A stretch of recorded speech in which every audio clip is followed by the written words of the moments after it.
So students, now we are going to start with the very first chapter under Fundamentals of Management, which is Introduction to Management. So before we start discussing, पहले देखते हैं कि इस chapter में हमें कौन कौन से टॉपिक्स समझने हैं. सबसे पहले हम शुरू करेंगे by understanding the basics of management. Management क्या है इन जनरल. उसके बाद हम कुछ इंपॉर्टेंट एमिनेंट ऑथर्स की डेफिनेशंस देखेंगे regarding management. After that we will discuss nature of management, मतलब मैनेजमेंट के क्या इंपॉर्टेंट फीचर्स हैं, क्या इंपॉर्टेंट कैरेक्टरिस्टिक्स हैं. उसके बाद हम ये डिस्कस करेंगे कि मैनेजमेंट क्या एक साइंस है या आर्ट है या दोनों है. After that we will discuss the scope of management, which means that management as a subject, as a discipline, as a concept कौन से ब्रॉड इंपॉर्टेंट एरियाज कवर करता है. देन हम ये समझेंगे कि क्या मैनेजमेंट इमर्ज कर रहा है एज अ प्रोफेशन ऑल्सो और not. Let's start with the basics of management, but before we read the key points, पहले हम मैनेजमेंट के कॉन्सेप्ट को एक एग्जाम्पल के थ्रू समझते हैं. लेट्स सपोज आपका नाम अजय है और आपके बेस्ट फ्रेंड का बर्थडे आने वाला है. सो आपके मन में एक आइडिया आता है कि क्यों ना आप अपने बेस्ट फ्रेंड के लिए एक बर्थडे पार्टी प्लान करें, ऑर्गेनाइज करें और उसे सरप्राइज दें. तो वो क्या करता है, अपने सभी फ्रेंड्स के पास जाता है और उनसे अपना प्लान शेयर करता है that I am planning to throw a party for Karan. So क्या हम सब मिलकर ये पार्टी उसे दे सकते हैं, बिकॉज अकेले मुझसे सारा काम नहीं होगा. सो सभी फ्रेंड्स मान जाते हैं. सो अजय अपने सभी फ्रेंड्स के साथ मिलकर प्लानिंग करना शुरू करता है कि क्या क्या टास्क होंगे, काम क्या क्या होगा, किस तरह की एक्टिविटीज हमें करनी पड़ेंगी ताकि हम एक अच्छी सी पार्टी अपने फ्रेंड को दे पाए. सो केक ऑर्डर करोगे, मेन्यू डिसाइड करोगे, किस किस को इनवाइट करना है ये डिसाइड करोगे, डेकोरेशन भी करनी पड़ेगी और बिना डांस और म्यूजिक के तो पार्टी होगी नहीं. तो किस तरह का म्यूजिक होगा, कौन कौन से सॉन्ग्स प्ले करोगे, कैसे प्ले करोगे, डीजे अरेंज करोगे या नहीं, ये करना पड़ेगा. कुछ गेम्स, कुछ एक्टिविटीज प्लान करेंगे. पार्टी के लिए वेन्यू भी डिसाइड करना पड़ेगा, देखना पड़ेगा कि आपको पार्टी कहाँ देनी है. राइट, हमने ये तो देख लिया कि क्या क्या एक्टिविटीज करनी है, क्या क्या काम करना पड़ेगा. लेकिन अब ये सारे काम करेगा कौन. तो अजय तो कहता है यार ये सब काम तो मैं कर नहीं पाऊंगा. तो एक काम करते हैं, मिलकर सारे काम कर लेते हैं, काम को डिवाइड कर लेते हैं, काम जल्दी और अच्छे से हो जाएगा. सो अजय ये सारे काम डिवाइड करना शुरू करता है, अपने फ्रेंड्स में बांटना शुरू करता है. तो एक फ्रेंड को बोलता है कि यार तेरे पापा का केटरिंग का बिजनेस है, तो एक काम कर, मेन्यू वाला सारा काम तू संभाल ले. अपनी दूसरी फ्रेंड से कहता है कि यार स्कूल टाइम में तो बड़े अच्छे डेकोरेशन करती थी, कोई भी फंक्शन होता था तो यहाँ भी डेकोरेशन का पूरा काम तुम्हें संभालना है. और अपने एक फ्रेंड को बोलता है कि जो भी डीजे म्यूजिक का काम है वो तू देख ले, तू तो खुद गिटार भी प्ले करता है, इतना अच्छा गाता भी है, तो ये सारा काम तू देख लियो. किस किस को इनवाइट करना है और कौन से फ्रेंड्स को बुलाना है, उसके कौन से रिलेटिव्स को बुलाना है, फैमिली मेंबर्स को बुलाना है, ये पूरी लिस्ट मैं तुम्हें दे दूंगा. लेकिन इन्वाइट तुम ही करोगे क्योंकि मुझसे ये बात नहीं होती है. तो तुम सबको फोन करना, सबसे बात करना, तुम्हारी कम्युनिकेशन स्किल्स बड़ी अच्छी है और तुम्हें अच्छा भी लगता है सबसे बातें करना. सो ये ड्यूटी तुम्हारी रही. सो ये सब तो हो गया, बट व्हाट अबाउट वेन्यू. तो वेन्यू के लिए अजय ने कहा कि मेरे बिल्डिंग में एक पूरा फ्लोर खाली पड़ा है, वहीं पर पार्टी कर लेंगे. बस एक प्रॉब्लम है कि वहां पर कोई फर्नीचर नहीं होगा. सो उसका एक फ्रेंड बोलता है फर्नीचर भी अरेंज हो जाएगा, मैं किसी को जानता हूँ जो रेंट पे फर्नीचर देता है, सो ये काम मैं कर लूंगा. चलो, सो ये काम भी हो गया. जो रिसोर्सेज हमें चाहिए थे, बिल्डिंग, फर्नीचर, सब अरेंज हो गया. अब एक बहुत इंपॉर्टेंट रिसोर्स बचा है, दैट इज फंड्स. सो सबने कहा कि चलो ठीक है, इक्वली कंट्रीब्यूट कर लेते हैं, किसी एक पे बर्डन नहीं पड़ेगा और हमारा काम हो जाएगा. सो अजय ने एक मैनेजर की तरह, एक लीडर की तरह सारा प्लान किया, सब कुछ मैनेज किया, बहुत ही स्मार्टली, बहुत ही टैक्टफुली काम को अपने फ्रेंड्स में डिवाइड किया. जो जिस काम में अच्छा था उसे वो काम करने को दे दिया. फिर देखा कि क्या रिसोर्सेज हमें चाहिए हैं काम करने के लिए, रिसोर्सेज अक्वायर किया. ये देखा कि हम कैसे अपने रिसोर्सेज को, फंड्स को अच्छे से मैनेज कर सकते हैं, कहाँ पैसा बचा सकते हैं. सो जो अजय ने किया उसे क्या कहते हैं, उसे ही तो मैनेजमेंट बोलते हैं. जब हम अपने किसी गोल को अचीव करने के लिए, एक ऑब्जेक्टिव को फुलफिल करने के लिए दूसरों से बहुत ही टैक्टफुली, स्किलफुली, स्मार्टली काम करवाते हैं. मैनेजमेंट एक ऐसा प्रोसेस है जिसमें बहुत सारी एक्टिविटीज, बहुत सारे फंक्शंस परफॉर्म किए जाते हैं ताकि हम अपने गोल को अचीव करें. मैनेजमेंट के कुछ ऐसे प्रिंसिपल्स हैं जो हम डे टू डे लाइफ में भी फॉलो करते हैं. जैसे अगर हमें अपने गोल को जल्दी अचीव करना है तो हम अपना काम बांट देते हैं और जो जिस काम में अच्छा होता है उसे दे देते हैं. ऐसे ही मैनेजमेंट के बहुत सारे प्रिंसिपल्स हैं जो कि बिजनेस वर्ल्ड और डे टू डे लाइफ दोनों में फॉलो होते हैं. दैट इज वाई मैनेजमेंट एक बहुत ही इम्पॉर्टेंट, बहुत ही इंटीग्रल कॉन्सेप्ट है जिसे अलग से इम्पोर्टेंस मिलनी चाहिए है। जैसे हम और सब्जेक्ट्स पढ़ते हैं और डिसिप्लिन्स पढ़ते हैं, वैसे ही मैनेजमेंट को भी सेपरेटली समझना ज़रूरी है। बिकॉज आजकल का जो इन्वायरमेंट है ना, दैट इज़ डायनामिक, मतलब इन्वायरमेंट क्विकली बदल रहा है। इन्वायरमेंट में कुछ ना कुछ ऐसे चेंजेस होते रहते हैं जिसका इम्पैक्ट हमारे बिजनेस पे पड़ता है। और अगर हमें अपने बिजनेसेस को अच्छे से चलाना है, अच्छे से मैनेज करना है, तो उसके लिए हमें मैनेजमेंट के कॉन्सेप्ट को समझना पड़ेगा, मैनेजमेंट के फंक्शंस को समझना पड़ेगा, सो दैट हम इस डायनामिक इन्वायरमेंट में सर्वाइव कर पाएं और अपनी परफॉर्मेंस कंटिन्यूसली इम्प्रूव करते रहें।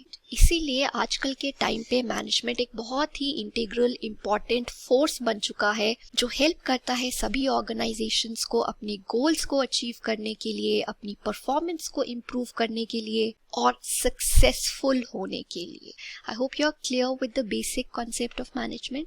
चलिए अब की पॉइंट्स पर आते हैं। यहाँ पर जो भी की पॉइंट्स आपके सामने प्रेजेंट किए गए हैं, ये आपके फर्स्ट चैप्टर के इंट्रोडक्टरी पैराग्राफ से लिए गए हैं। उस पूरे पैराग्राफ को हमने कुछ इंपॉर्टेंट टॉपिक्स में डिवाइड कर दिया है, जैसे कि मैनेजमेंट का मीनिंग क्या होता है, मैनेजर्स कौन होते हैं, और मैनेजमेंट इवॉल्व कैसे हुआ ओवर द इयर्स, कैसे एक इंपॉर्टेंट सब्जेक्ट बन गया। So what do you mean by management? देखो, मैनेजमेंट के नाम में ही मैनेजमेंट का मीनिंग छुपा है।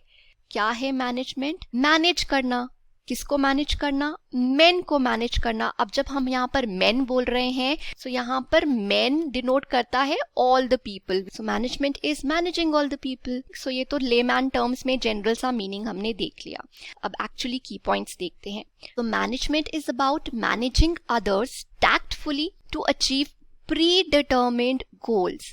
टैक्टफुली मतलब स्मार्टली, बहुत ही सोच समझकर, स्किलफुली, एंड प्री डिटर्मिन मतलब जो हम पहले से ही सेट कर चुके हैं। सो जब कंपनीज अपने प्री डिटर्मिन्ड गोल्स को फुलफिल करने के लिए, अचीव करने के लिए बहुत ही टैक्टफुली, बहुत ही स्मार्टली दूसरों से काम करवाती हैं, उसको कहा जाता है मैनेजमेंट। जैसे एग्जाम्पल में अजय ने अपने गोल को फुलफिल करने के लिए, गोल क्या था कि एक अच्छी सी पार्टी थ्रो करनी है अपने बेस्ट फ्रेंड को। सो उस गोल को अचीव करने के लिए उसने अपने बाकी सभी फ्रेंड से बहुत ही स्मार्टली सोच समझकर काम करवाया, सारे काम को डिवाइड किया, जो जिस काम में अच्छा था उसे वो काम करने को दिया, राइट? वैसे ही कंपनीज भी अपने कुछ गोल्स को अचीव करने के लिए, जैसे their goal of increasing the profits, increasing the sales, growth, expansion, ये सारे गोल्स को अचीव करने के लिए दूसरों को हायर करती हैं और बहुत ही स्मार्टली, टैक्टफुली सभी लोगों से, एम्प्लॉयज से, उनकी स्किल्स के अकॉर्डिंगली उनसे काम करवाती हैं। That is what is management. In the second point, management is about acquiring and allocating your resources to achieve your goals. अब जो goals companies ने set किए हैं, उन goals को achieve करने के लिए companies क्या करेंगी? Resources को acquire करेंगी और उन्हें allocate करेंगी different tasks के लिए, different activities के लिए। कोई भी काम करने के लिए हमें रिसोर्सेज की जरूरत तो पड़ेगी, इजंट इट? आप इकोनॉमिक्स में यही पढ़ रहे हो ना, फैक्टर्स ऑफ प्रोडक्शन, रिसोर्सेज, कौन कौन से रिसोर्सेज चाहिए होते हैं, कौन कौन से फैक्टर्स चाहिए होते हैं? Ma'am, land, labour, capital, machinery, entrepreneurship. So जो आपका ये फैक्टर है एंटरप्रेन्योरशिप, एंटरप्रेन्योर क्या करता है? बाकी सारे फैक्टर्स को कंबाइन करता है ताकि वो अपने लिए प्रॉफिट कमा सके। यही पढ़ रहे हो आप इकोनॉमिक्स में, है ना? सो यही तो मैनेजमेंट है। जो भी काम हमें करने हैं, वो सारे काम करने के लिए हम डिफरेंट रिसोर्सेज को अक्वायर करते हैं, उन्हें कंबाइन करते हैं, उन्हें एलोकेट करते हैं डिफरेंट टास्क्स में कि किस टास्क के लिए किस रिसोर्स की ज़रूरत है, और अपने गोल्स को अचीव करते हैं। जैसे एग्जाम्पल में बर्थडे पार्टी ऑर्गेनाइज करने के लिए आपको कुछ रिसोर्सेज की ज़रूरत थी, जैसे कि आपको बिल्डिंग की ज़रूरत थी, आपको फर्नीचर की ज़रूरत थी, आपको फंड्स की ज़रूरत थी। सो अजय और उसके फ्रेंड्स ने सभी रिसोर्सेज को अरेंज किया, अक्वायर किया, कंबाइन किया और एलोकेट किया, मतलब असाइन किया, मतलब डिफरेंट एक्टिविटीज, डिफरेंट टास्क जो हमें करने थे, वो काम करने के लिए हमने उन रिसोर्सेज को बांट दिया। जैसे एग्जाम्पल में उन्होंने केक ऑर्डर किया, फर्नीचर रेंट पर लिया, डेकोरेशन किया। सो ये सब टास्क करने के लिए उन्होंने जो फंड्स थे उन्हें डिवाइड कर दिया होगा। केक के लिए कुछ एलोकेट कर दिया होगा, कुछ फर्नीचर के लिए, कुछ डेकोरेशन के सामान के लिए। सो this is what is acquiring and allocating resources, ताकि आप अपने गोल्स को अचीव कर पाए। Then the third point, management consists of interrelated activities. Interrelated मतलब जो आपस में linked है, एक दूसरे पे depend करती हैं. जैसे एग्जाम्पल में हमने देखा कि अपने गोल को अचीव करने के लिए, बर्थडे पार्टी देने के लिए अजय और उसके फ्रेंड्स ने बहुत सारी एक्टिविटीज कंडक्ट करी. सबसे पहले देखा कि हमें क्या क्या एक्टिविटीज करनी है, क्या क्या टास्क करने हैं. फिर देखा कि वो टास्क कौन कौन करेगा. उसके बाद सभी टास्क करने के लिए उन्होंने देखा हमें कौन कौन से रिसोर्सेज चाहिए. सभी रिसोर्सेज को अक्वायर किया, उन्हें एलोकेट किया ताकि वो अपने गोल तक पहुंच पाए. सो ये सभी एक्टिविटीज आपस में क्या है, इंटरलिंक्ड, इंटररिलेटेड, जो आपको आपके एंड गोल तक लेकर जाएंगी. वैसे ही मैनेजमेंट में भी ऐसी बहुत सारी interrelated activities, interrelated functions perform किए जाते हैं ताकि आप अपने गोल्स को अचीव करो. वो सारे फंक्शंस आगे आप पढ़ने वाले हैं, like planning, organising, controlling etcetera. Then very important point, management principles are sine qua non. Cine qua non एक लैटिन वर्ड है जिसका मतलब होता है essential, indispensable, something you cannot do without. So management में कुछ ऐसे principles होते हैं. Principles मतलब कुछ ऐसी गाइडलाइंस होती हैं जो कि इम्पॉर्टेंट होती हैं सभी के लिए फॉलो करना ताकि आप अपने गोल्स तक पहुंच पाओ.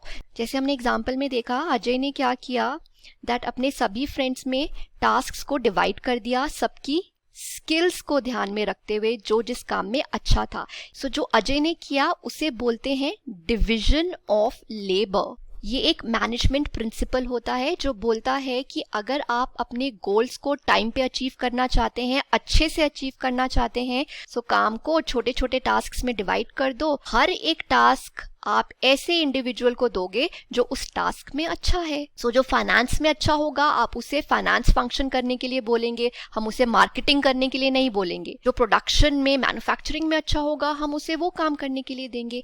इससे क्या होगा, आप टाइम पे काम कंप्लीट कर लेंगे और अच्छे से कर लेंगे.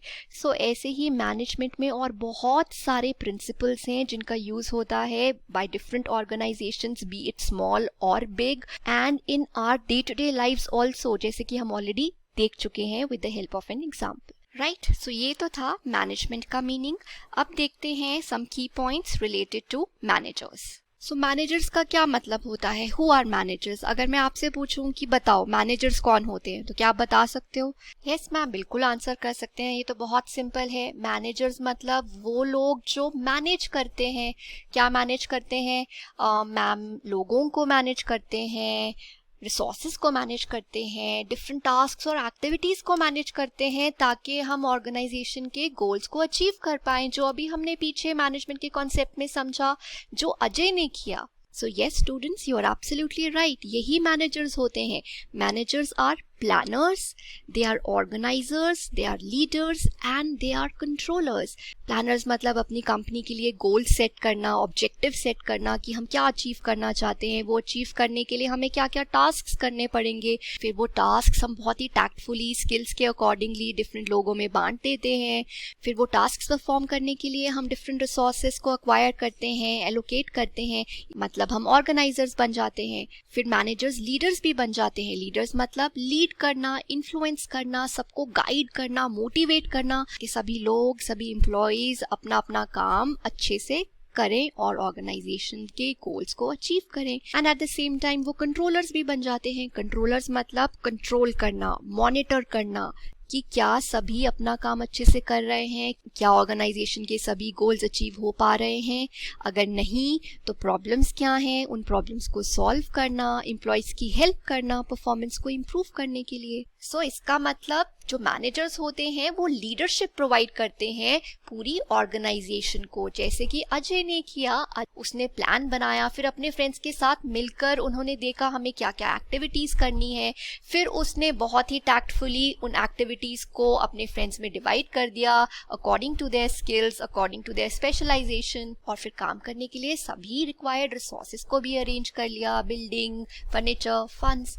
Right. Similarly, organization में managers they also provide leadership to the organization और companies की help करते हैं so as to achieve the organizational goals. So that is why they say that organization survive करती है या नहीं, अपने rival से आगे निकलती है या नहीं, successful होती है या नहीं, और अपने goals को achieve करती है या नहीं, ये depend करता है कि managers अपना role कितनी अच्छी तरह से निभाते हैं, अपने सारे functions decisions, planning, organising, leading, controlling कितनी अच्छी तरह से करते हैं या नहीं। सो यही रीज़न है दैट आजकल मैनेजमेंट कॉन्सेप्ट को इतनी इम्पोर्टेंस दी जा रही है। इतने सारे मैनेजमेंट स्कूल्स, मैनेजमेंट इंस्टीट्यूट्स खुल गए हैं जहाँ पर स्टूडेंट्स को नॉलेज प्रोवाइड की जाती है related to the subject of management. But जो इम्पोर्टेंस मैनेजमेंट को अब मिल रही है वो पहले नहीं मिलती थी।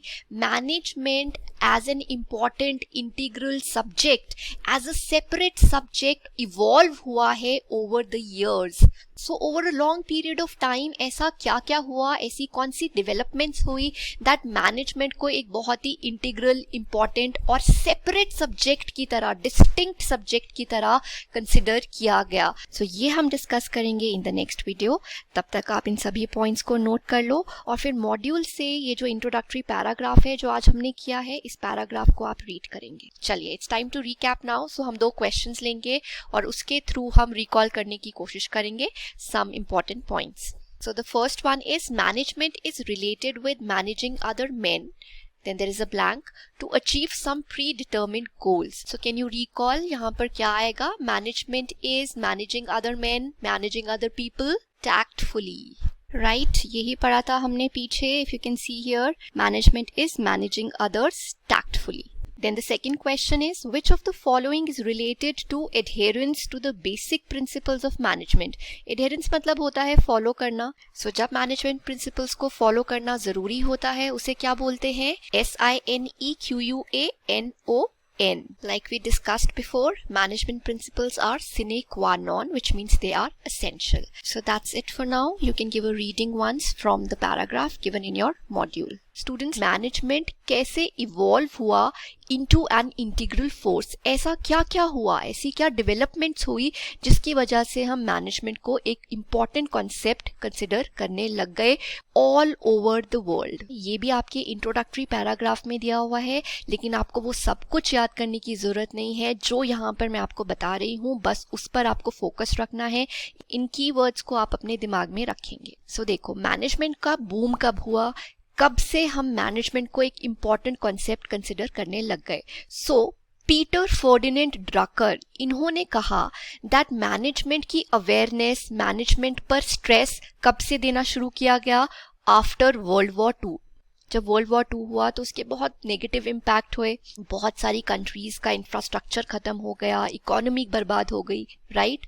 सो वर्ल्ड वॉर 2 के इफेक्ट से रिकवर करने के लिए, अपनी इकोनॉमीज को स्टेबलाइज करने के लिए, दोबारा से अपने नेशंस को बिल्ड करने की ज़रूरत थी, जिसके लिए मैनेजमेंट के कॉन्सेप्ट की ज़रूरत पड़ी कि नेशंस को रीबिल्ड करने के लिए हम क्या कर सकते हैं, कैसे अपने लिमिटेड रिसोर्सेज जो बच गए हैं उन्हें कैसे एफिशिएंटली यूज़ कर सकते हैं, प्रॉपरली यूज़ कर सकते हैं, सो दैट जो ये डाउनफॉल हुआ है वर्ल्ड वॉर 2 के कारण, उससे हम कैसे बाहर आ सकें। बट फिर कहा गया कि जो एक्चुअली मैनेजमेंट बूम हुआ है, जो ट्रिगर हुआ है, वो सर स्टैफोर्ड क्रिप्स की वजह से हुआ है, जो ब्रिटेन में चांसलर थे, और उन्होंने ही कंसीव किया, उन्होंने ही ये आइडिया दिया कि मैनेजमेंट एक बहुत इंपॉर्टेंट फोर्स है, बहुत इंपॉर्टेंट फैक्टर है, जिसकी वजह से हम ब्रिटिश इकोनॉमी को, अपनी इकोनॉमी को रिस्टोर कर सकते हैं, रीबिल्ड कर सकते हैं। बिकॉज उन्होंने ऑब्जर्व किया था आफ्टर वर्ल्ड वॉर 2 कि कैसे अमेरिकन्स ने इंडस्ट्री सेटअप करना शुरू किया, मैन्युफैक्चरिंग प्लांट्स लगाना शुरू किया, और धीरे धीरे कैसे उनकी इकोनॉमी में ग्रोथ आना शुरू हुई। सो he wanted the same for British economy also. So British economy को भी रिकवर करने के लिए स्टैफोर्ड क्रिप्स ने कहा हमें एक्सचेंज करना पड़ेगा of ideas with the Americans, कि उन्होंने कैसे मैनेज किया, कैसे अपनी इकोनॉमी को बिल्ड किया। And as a result of the exchange of ideas Americans ने एक प्लान फॉर्मुलेट किया जिसका नाम था मार्शल प्लान, जिसका पर्पस यही था बाकी कंट्रीज को भी हेल्प करना ताकि वो भी मैनेजमेंट का यूज कर सकें और अपनी इकोनॉमीज को, कंट्रीज को ग्रो कर सकें। एंड बिकॉज मार्शल प्लान काफी सक्सेसफुल रहा ब्रिटिश इकोनॉमी के लिए, जापानीज भी मैनेजमेंट को एक बहुत इंपॉर्टेंट क्रिटिकल फोर्स मानना शुरू करने लग गई, और धीरे धीरे developing countries like India, Brazil, Africa, south east Asia, यहाँ पर भी मैनेजमेंट स्प्रेड हो गया, मैनेजमेंट कॉन्सेप्ट को इंपॉर्टेंस दी जाने लगी। मैनेजमेंट फोर्स यूरोप तक पहुंच गई, यूरोपियन कंट्रीज भी मैनेजमेंट को एक इम्पॉर्टेंट कॉन्सेप्ट कंसिडर करने लग गई। सभी कंट्रीज में मैनेजमेंट स्कूल सेटअप किए गए, मैनेजमेंट इंस्टीट्यूट सेटअप किए गए, मैनेजमेंट बुक्स को ट्रांसलेट किया गया जो अमेरिकन ने लिखी थी, ताकि डिफरेंट मैनेजमेंट स्कूल्स और management institutes in different parts of the world management subject introduce करें और बच्चों को सिखाएं, पढ़ाएं that how management plays such an important role in the development and growth of different economies. So just for your knowledge, अगर हम India की बात करें तो पहले सिर्फ एक मैनेजमेंट इंस्टीट्यूट होता था विच वॉज इन जमशेदपुर, 1949 में खोला गया था, Xavier labour relation institute.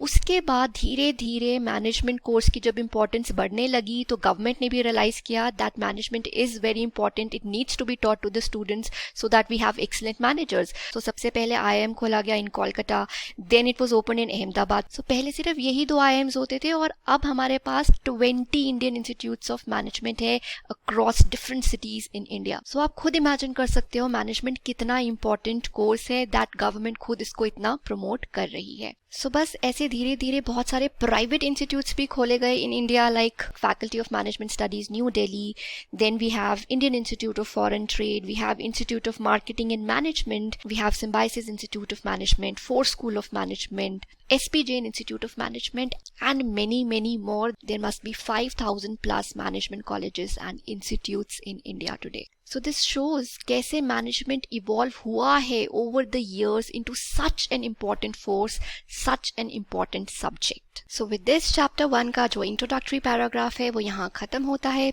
So ये सारे key points नोट कर लीजिए और फिर उसके बाद आप एक बारी अपने मॉड्यूल से इसे रीड कर लेंगे। जो भी key points हमने डिस्कस करे हैं वो यहीं से थे, so एक बारी इसे क्विकली रीड कर लीजिएगा। Students, definitions of management. So different authors ने मैनेजमेंट के कॉन्सेप्ट को लेकर अपने व्यू पॉइंट्स दिए हैं, अपने अपने वर्ड्स में मैनेजमेंट को डिफाइन करने की कोशिश करी है, लेकिन सभी डेफिनेशंस का मीनिंग कहीं ना कहीं एक ही है जो हम ऑलरेडी पढ़ चुके हैं कि मैनेजमेंट क्या है। Management is about managing people, it is about managing your resources, it is about managing your activities, different tasks. और ये सब क्यों मैनेज हो रहा है? ताकि ऑर्गेनाइजेशन के गोल्स को अचीव किया जा सके, राइट? सो यहाँ पर जो भी डेफिनेशंस दी गई हैं, there are around 20 to 25 definitions. सभी डेफिनेशंस का यही मीनिंग निकलने वाला है। सो हम क्या करेंगे, हर एक डेफिनेशन पढ़ते जाएंगे, उसे समझेंगे और फिर उसे सिंपल वे में लिखेंगे। मतलब हर डेफिनेशन से हम कुछ कीवर्ड्स पकड़ेंगे और उसी पर ध्यान देंगे, उसे अपने दिमाग में रखेंगे सो दैट एग्जाम्स में हम आइडेंटिफाई कर पाएं कि किस ऑथर ने कौन सी डेफिनेशन दी है। क्लियर?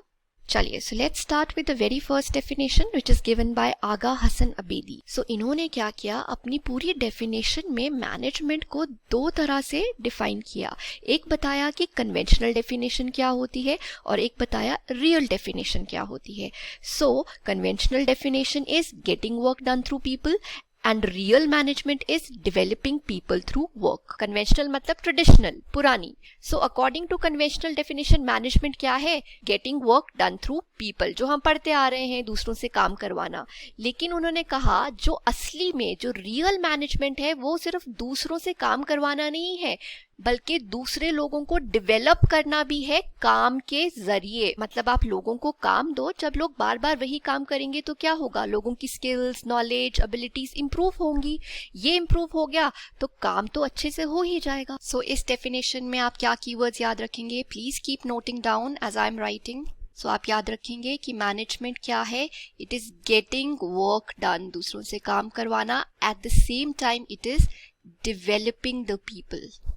ठीक है, जो लोग काम कर रहे हैं उन्हें भी डेवलप करना है, right? Then the next definition is given by Lawrence A Appley. So इन्होंने कहा that management is development of people and not the direction of things. So कहीं ना कहीं लॉरेंस ए एप्ले भी वही बोल रहे हैं जो आगा हसन अबेदी ने कहा, दैट मैनेजमेंट का फोकस किस पर है, लोगों को डेवलप करने में, ना कि उन्हें डायरेक्ट करने में, उन्हें बताने में कि उन्हें क्या क्या काम करना है। सो मैनेजमेंट का फोकस लोगों पर होना चाहिए, not on the things to be done by the people. So यहाँ पे the keywords are management is development of people, not direction of things.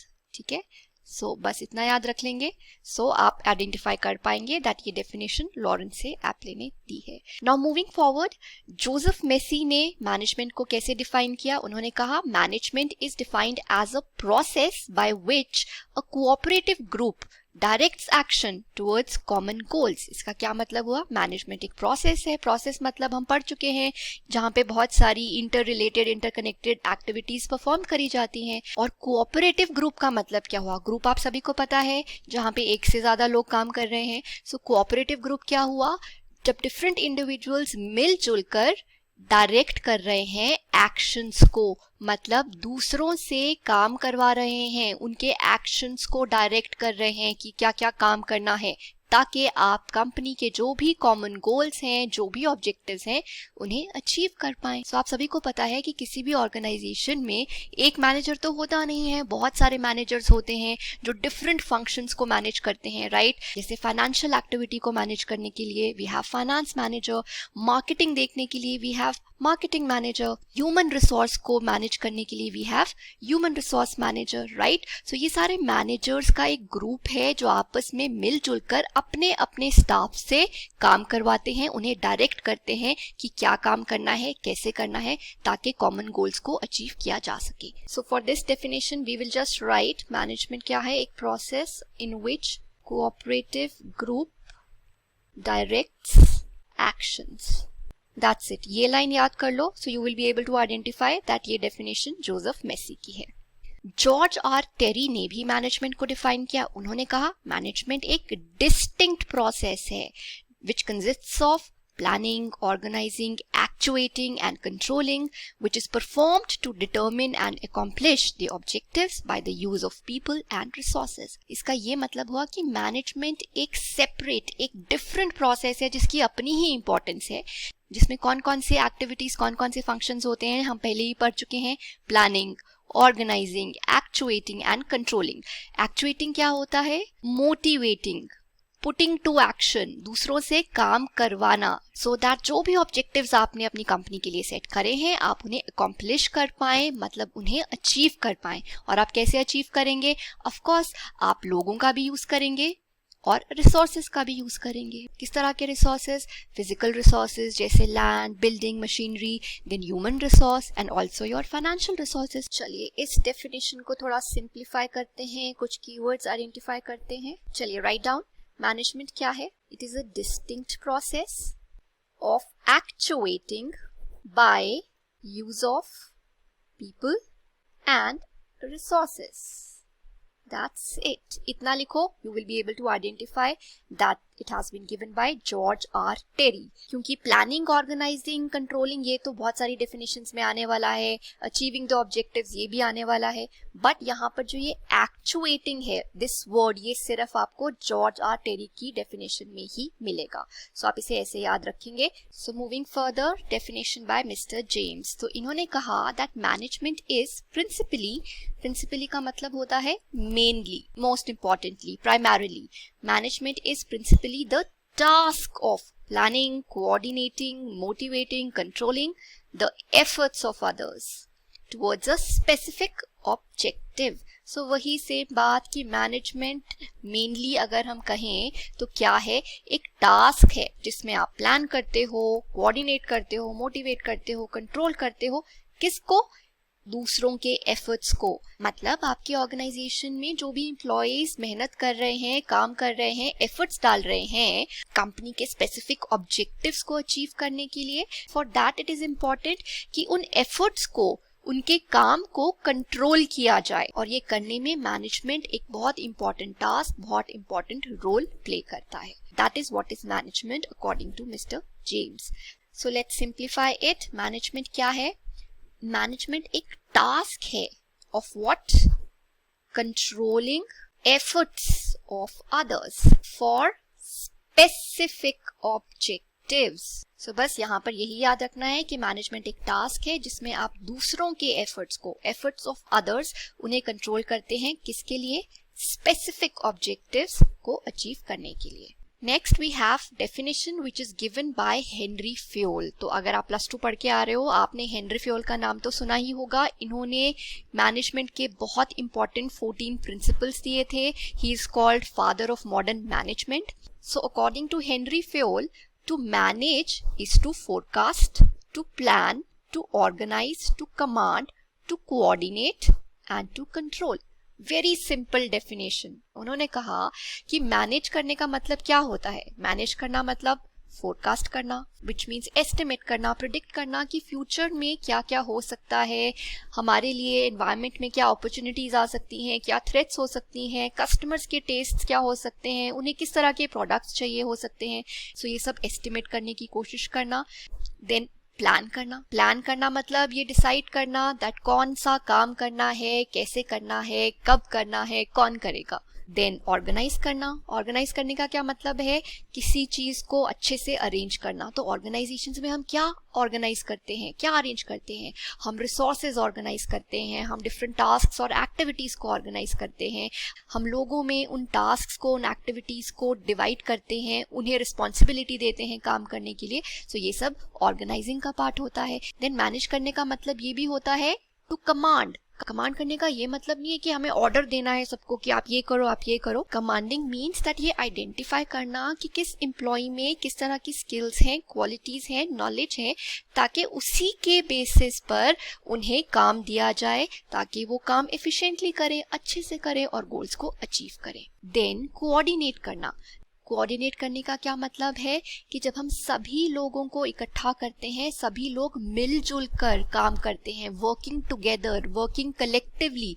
ताकि ऑर्गेनाइजेशन के गोल्स को अचीव किया जा सके। And then to manage also means to control करना मतलब चेक करना, मॉनिटर करना कि सारा काम अच्छे से हो रहा है, जो हमने प्लान किया था वैसे ही हो रहा है और नॉट। अगर नहीं तो हम अकॉर्डिंगली क्या करते हैं, करेक्टिव मेजर्स लेते हैं ताकि जो हमने गोल सेट किए हैं वो टाइम पे अचीव हो पाए। सो ये जो सारे वर्ड्स रिपीट हो रहे हैं ना, सारे functions, planning, organising, coordinating, controlling, ये सारे कॉन्सेप्ट्स डिटेल में आगे चैप्टर्स में डिस्कस किए गए हैं। सो ये डेफिनेशन तो ऑलरेडी बहुत सिंपल है, इसमें एज सच कुछ टेक्निकल नहीं है जो आपको समझ नहीं आएगा। आप इसको 2 बारी और पढ़ोगे तो ये पूरी डेफिनेशन आपको याद हो जाएगी। बस आपको ये याद रखना है कि हेनरी फ्योल की डेफिनेशन में मैनेजमेंट का पूरा ही कॉन्सेप्ट आ जाता है, मैनेजमेंट के सारे फंक्शंस। फिर भी अगर यहाँ पर आपको कुछ कीवर्ड्स चाहिए तो आप ये फोरकास्ट याद रख लेंगे और कमांड याद रख लेंगे, क्योंकि ये दोनों वर्ड्स और किसी ऑथर की डेफिनेशन में आपको देखने को नहीं मिलेंगे। सो जहाँ पर बाकी फंक्शंस के साथ फोरकास्टिंग और कमांडिंग आ गया, so that means that is by Henry Fayol. Now the next definition is given by Peter F. Drucker.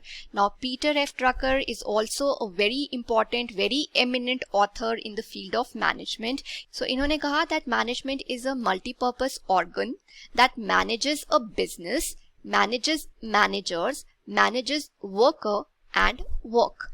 क्या कहा इन्होंने, दैट मैनेजमेंट एक मल्टीपर्पस ऑर्गन की तरह है, एक ऐसा इंपॉर्टेंट पार्ट है, ऑर्गन है बिजनेसेस के लिए जो मल्टीपर्पस है, मतलब जो बहुत तरह के फंक्शंस, रोल्स, टास्क्स परफॉर्म करता है। किस तरह के task?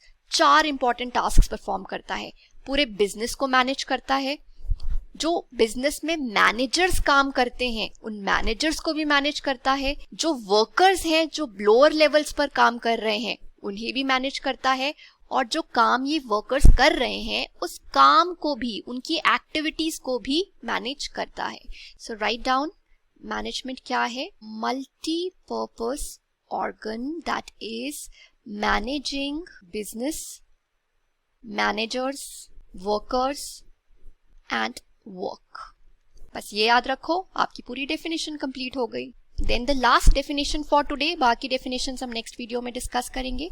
So this definition is given by J.N. Schulz. So इन्होंने कहा that management is a force which leads, guides, directs an organisation in accomplishment मतलब achieving of a predetermined object, मतलब predetermined objectives या goals को fulfil करने के लिए, achieve करने के लिए मैनेजमेंट एक बहुत ही इम्पॉर्टेंट पावरफुल फोर्स है, एक बहुत ही इम्पॉर्टेंट कॉन्सेप्ट है, फैक्टर है जो हेल्प करती है ऑर्गेनाइजेशंस को लीड करने में, गाइड करने में और डायरेक्ट करने में। सिंपल। सो जे.एन. शुल्स ने क्या कहा वो याद रखने के लिए write down that management is a force to accomplish your predetermined object.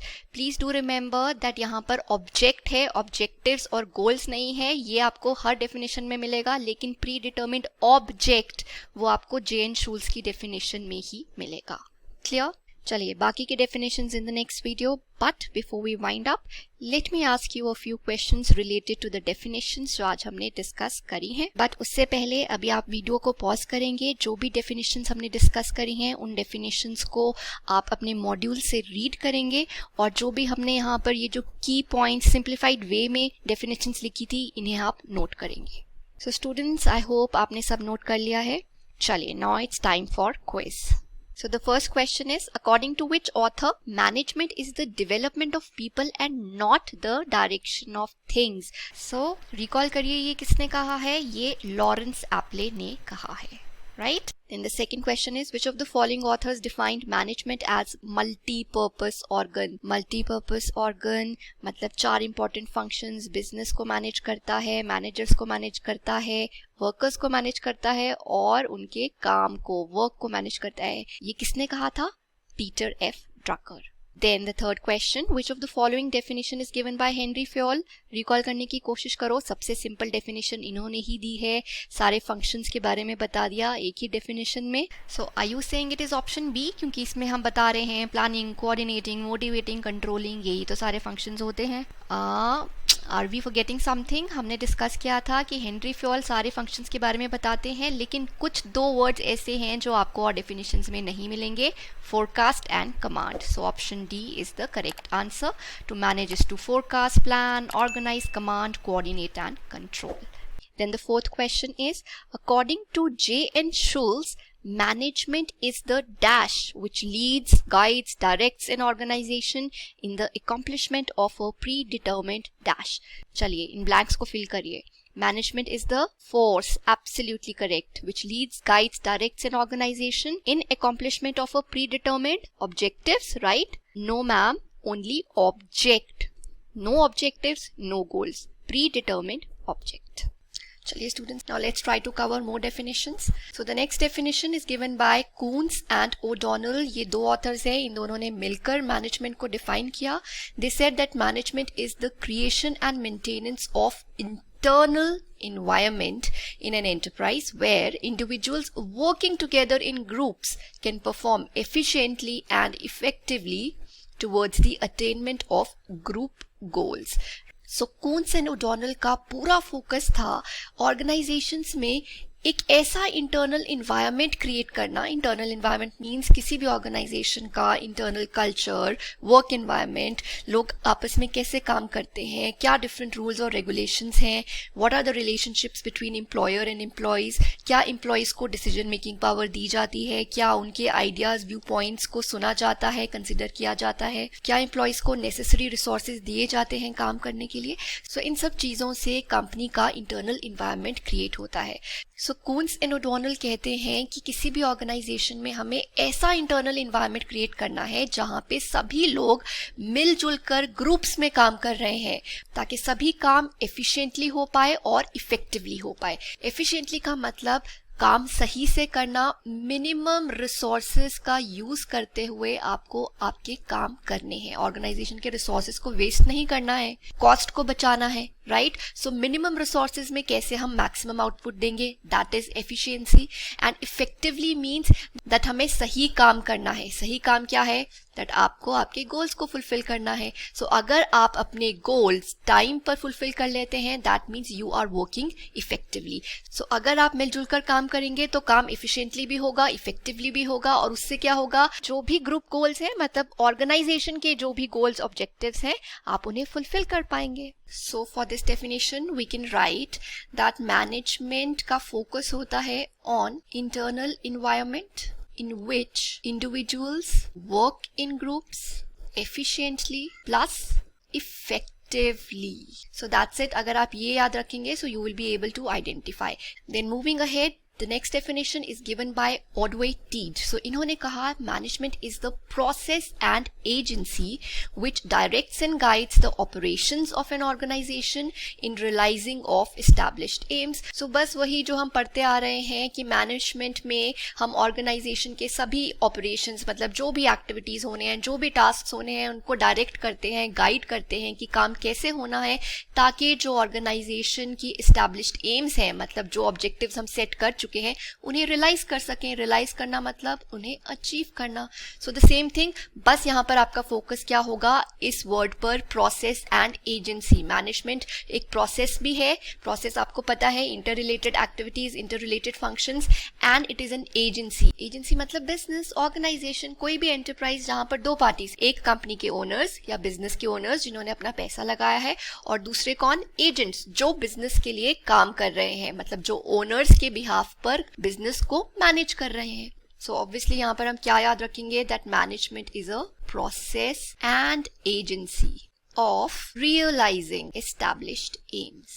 That's it. Now the next definition is by Stanley Vance. So इन्होंने कहा that management is simply the process of decision making and control over the actions of human beings for the express purpose of attaining the predetermined goals. So इन्होंने क्या कहा, that management एक process है, वो हमें पता है किस चीज का process है, decision making और control का. मतलब हम management में बहुत important decisions लेते हैं, जैसे customers के लिए कौन सा product बनाना है, क्या हमें expand करना है या नहीं, कितना invest करना है. So हम ऐसे बहुत सारे इंपॉर्टेंट डिसीजंस लेते हैं. एट द सेम टाइम हम कंट्रोल करते हैं.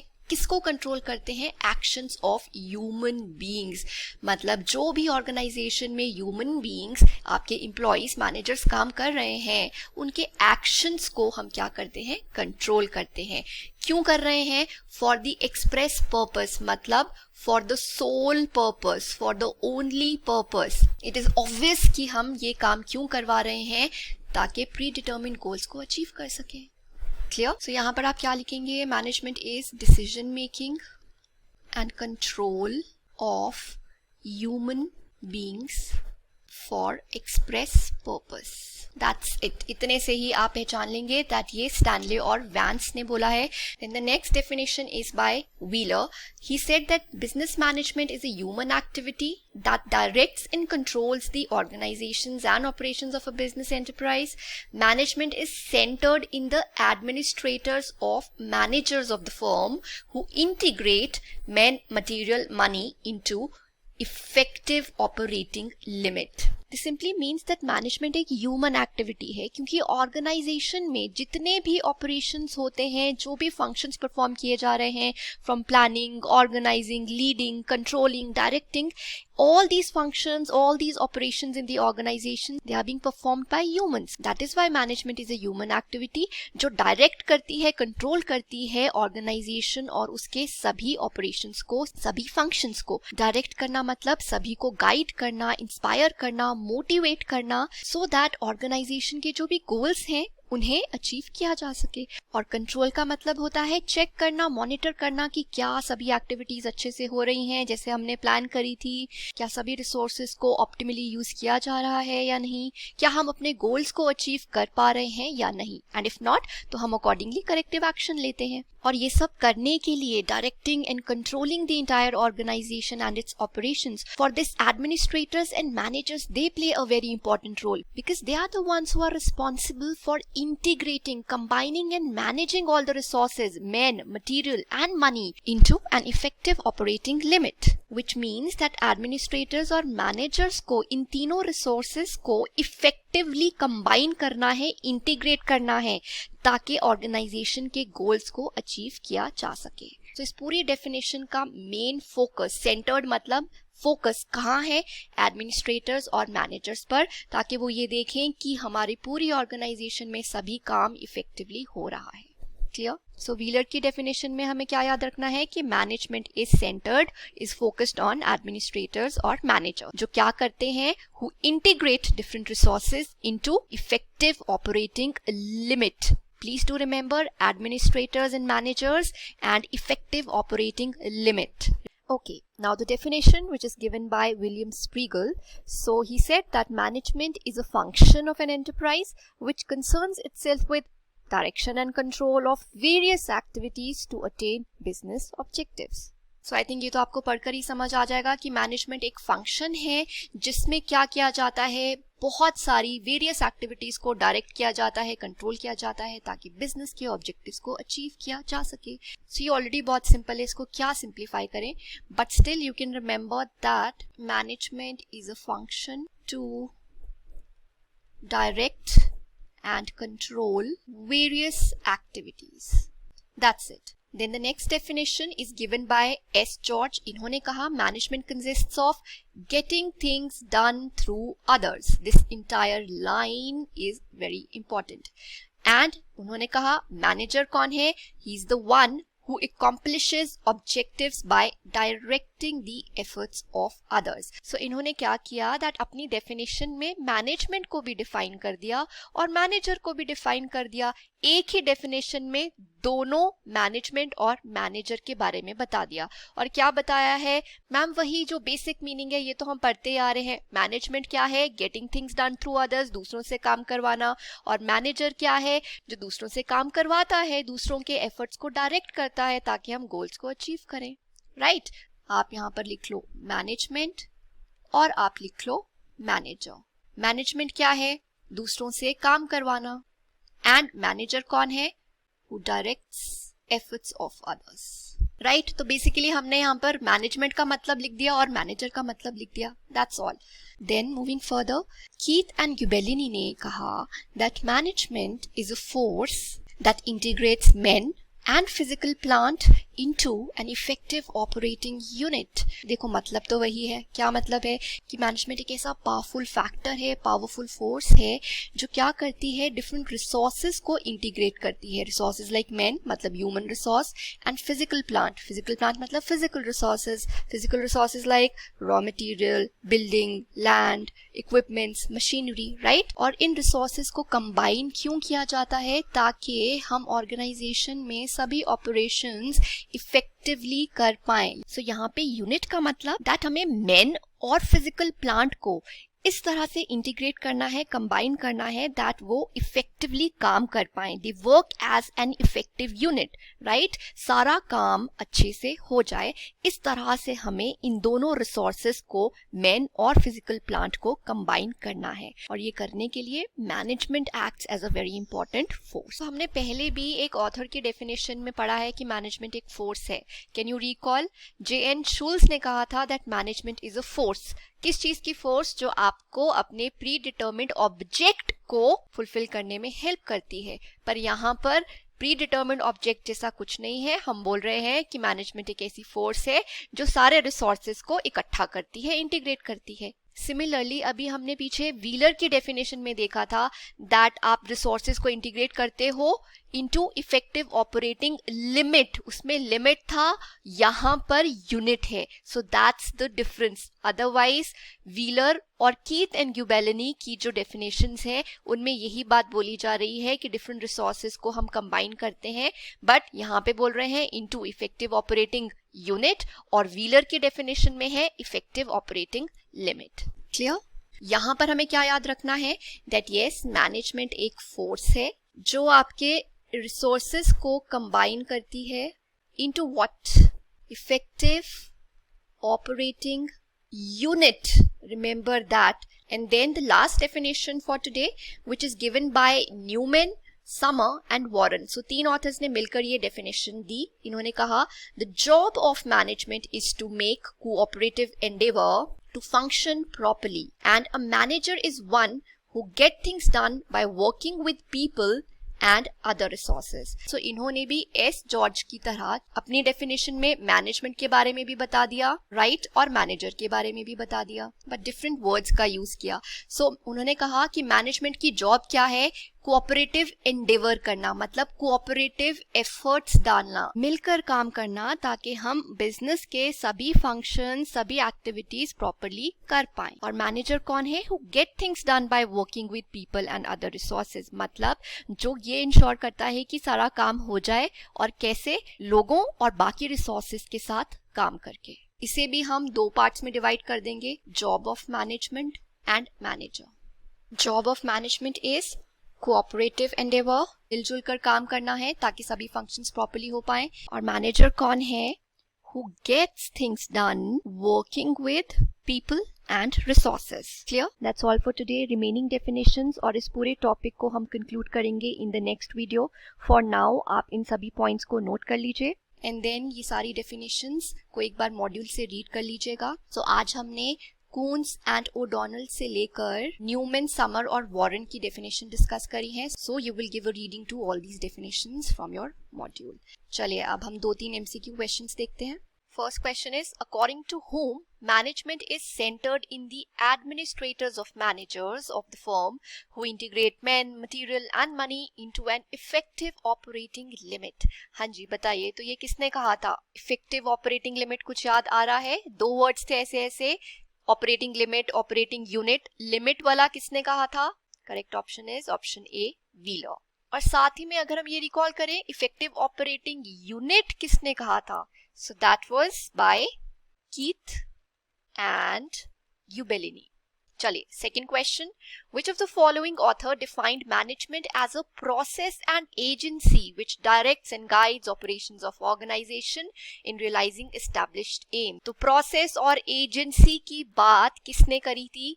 Option B, Ordway Tead. Then the next question is, the job of management is to make dash to function properly. So Newman, summer and Warren ने मिलकर कहा था that the job of management is to make what?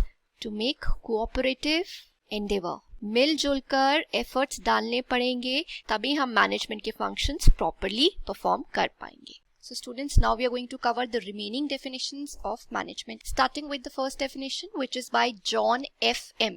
So इन्होंने कहा that management is defined as the art of securing maximum results with a minimum of efforts so as to secure maximum prosperity and happiness for both employer and employee and give public the best possible service. So John FM क्या कहना चाह रहे हैं कि management एक art है। Art का मतलब कोई भी क्रिएटिव एक्टिविटी जिसमें हम अपनी स्किल्स का यूज कर रहे हैं।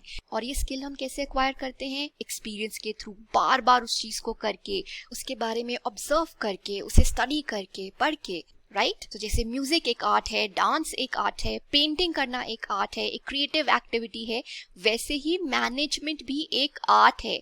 किस तरह की क्रिएटिव एक्टिविटी, किस तरह का आर्ट? जिसमें हम ये कोशिश करते हैं कि कैसे मिनिमम इनपुट से मिनिमम एफर्ट्स डालकर हम अपने लिए maximum output, maximum results achieve कर सकते हैं। कैसे हम मिनिमम रिसोर्सेज, मिनिमम एफर्ट्स का यूज करते हुए मैक्सिमम सक्सेस, मैक्सिमम प्रोस्पेरिटी और हैप्पीनेस अचीव कर सकते हैं, दोनों एम्प्लॉयर एम्प्लॉय के लिए और पब्लिक के लिए, कस्टमर्स के लिए उन्हें बेस्ट सर्विसेज प्रोवाइड करके। क्लियर? यहां पर आप क्या लिखेंगे? मैनेजमेंट एक आर्ट है जिसमें मिनिमम एफर्ट्स के साथ maximum results, prosperity and happiness achieve करते हैं for employer, employ and public. Clear?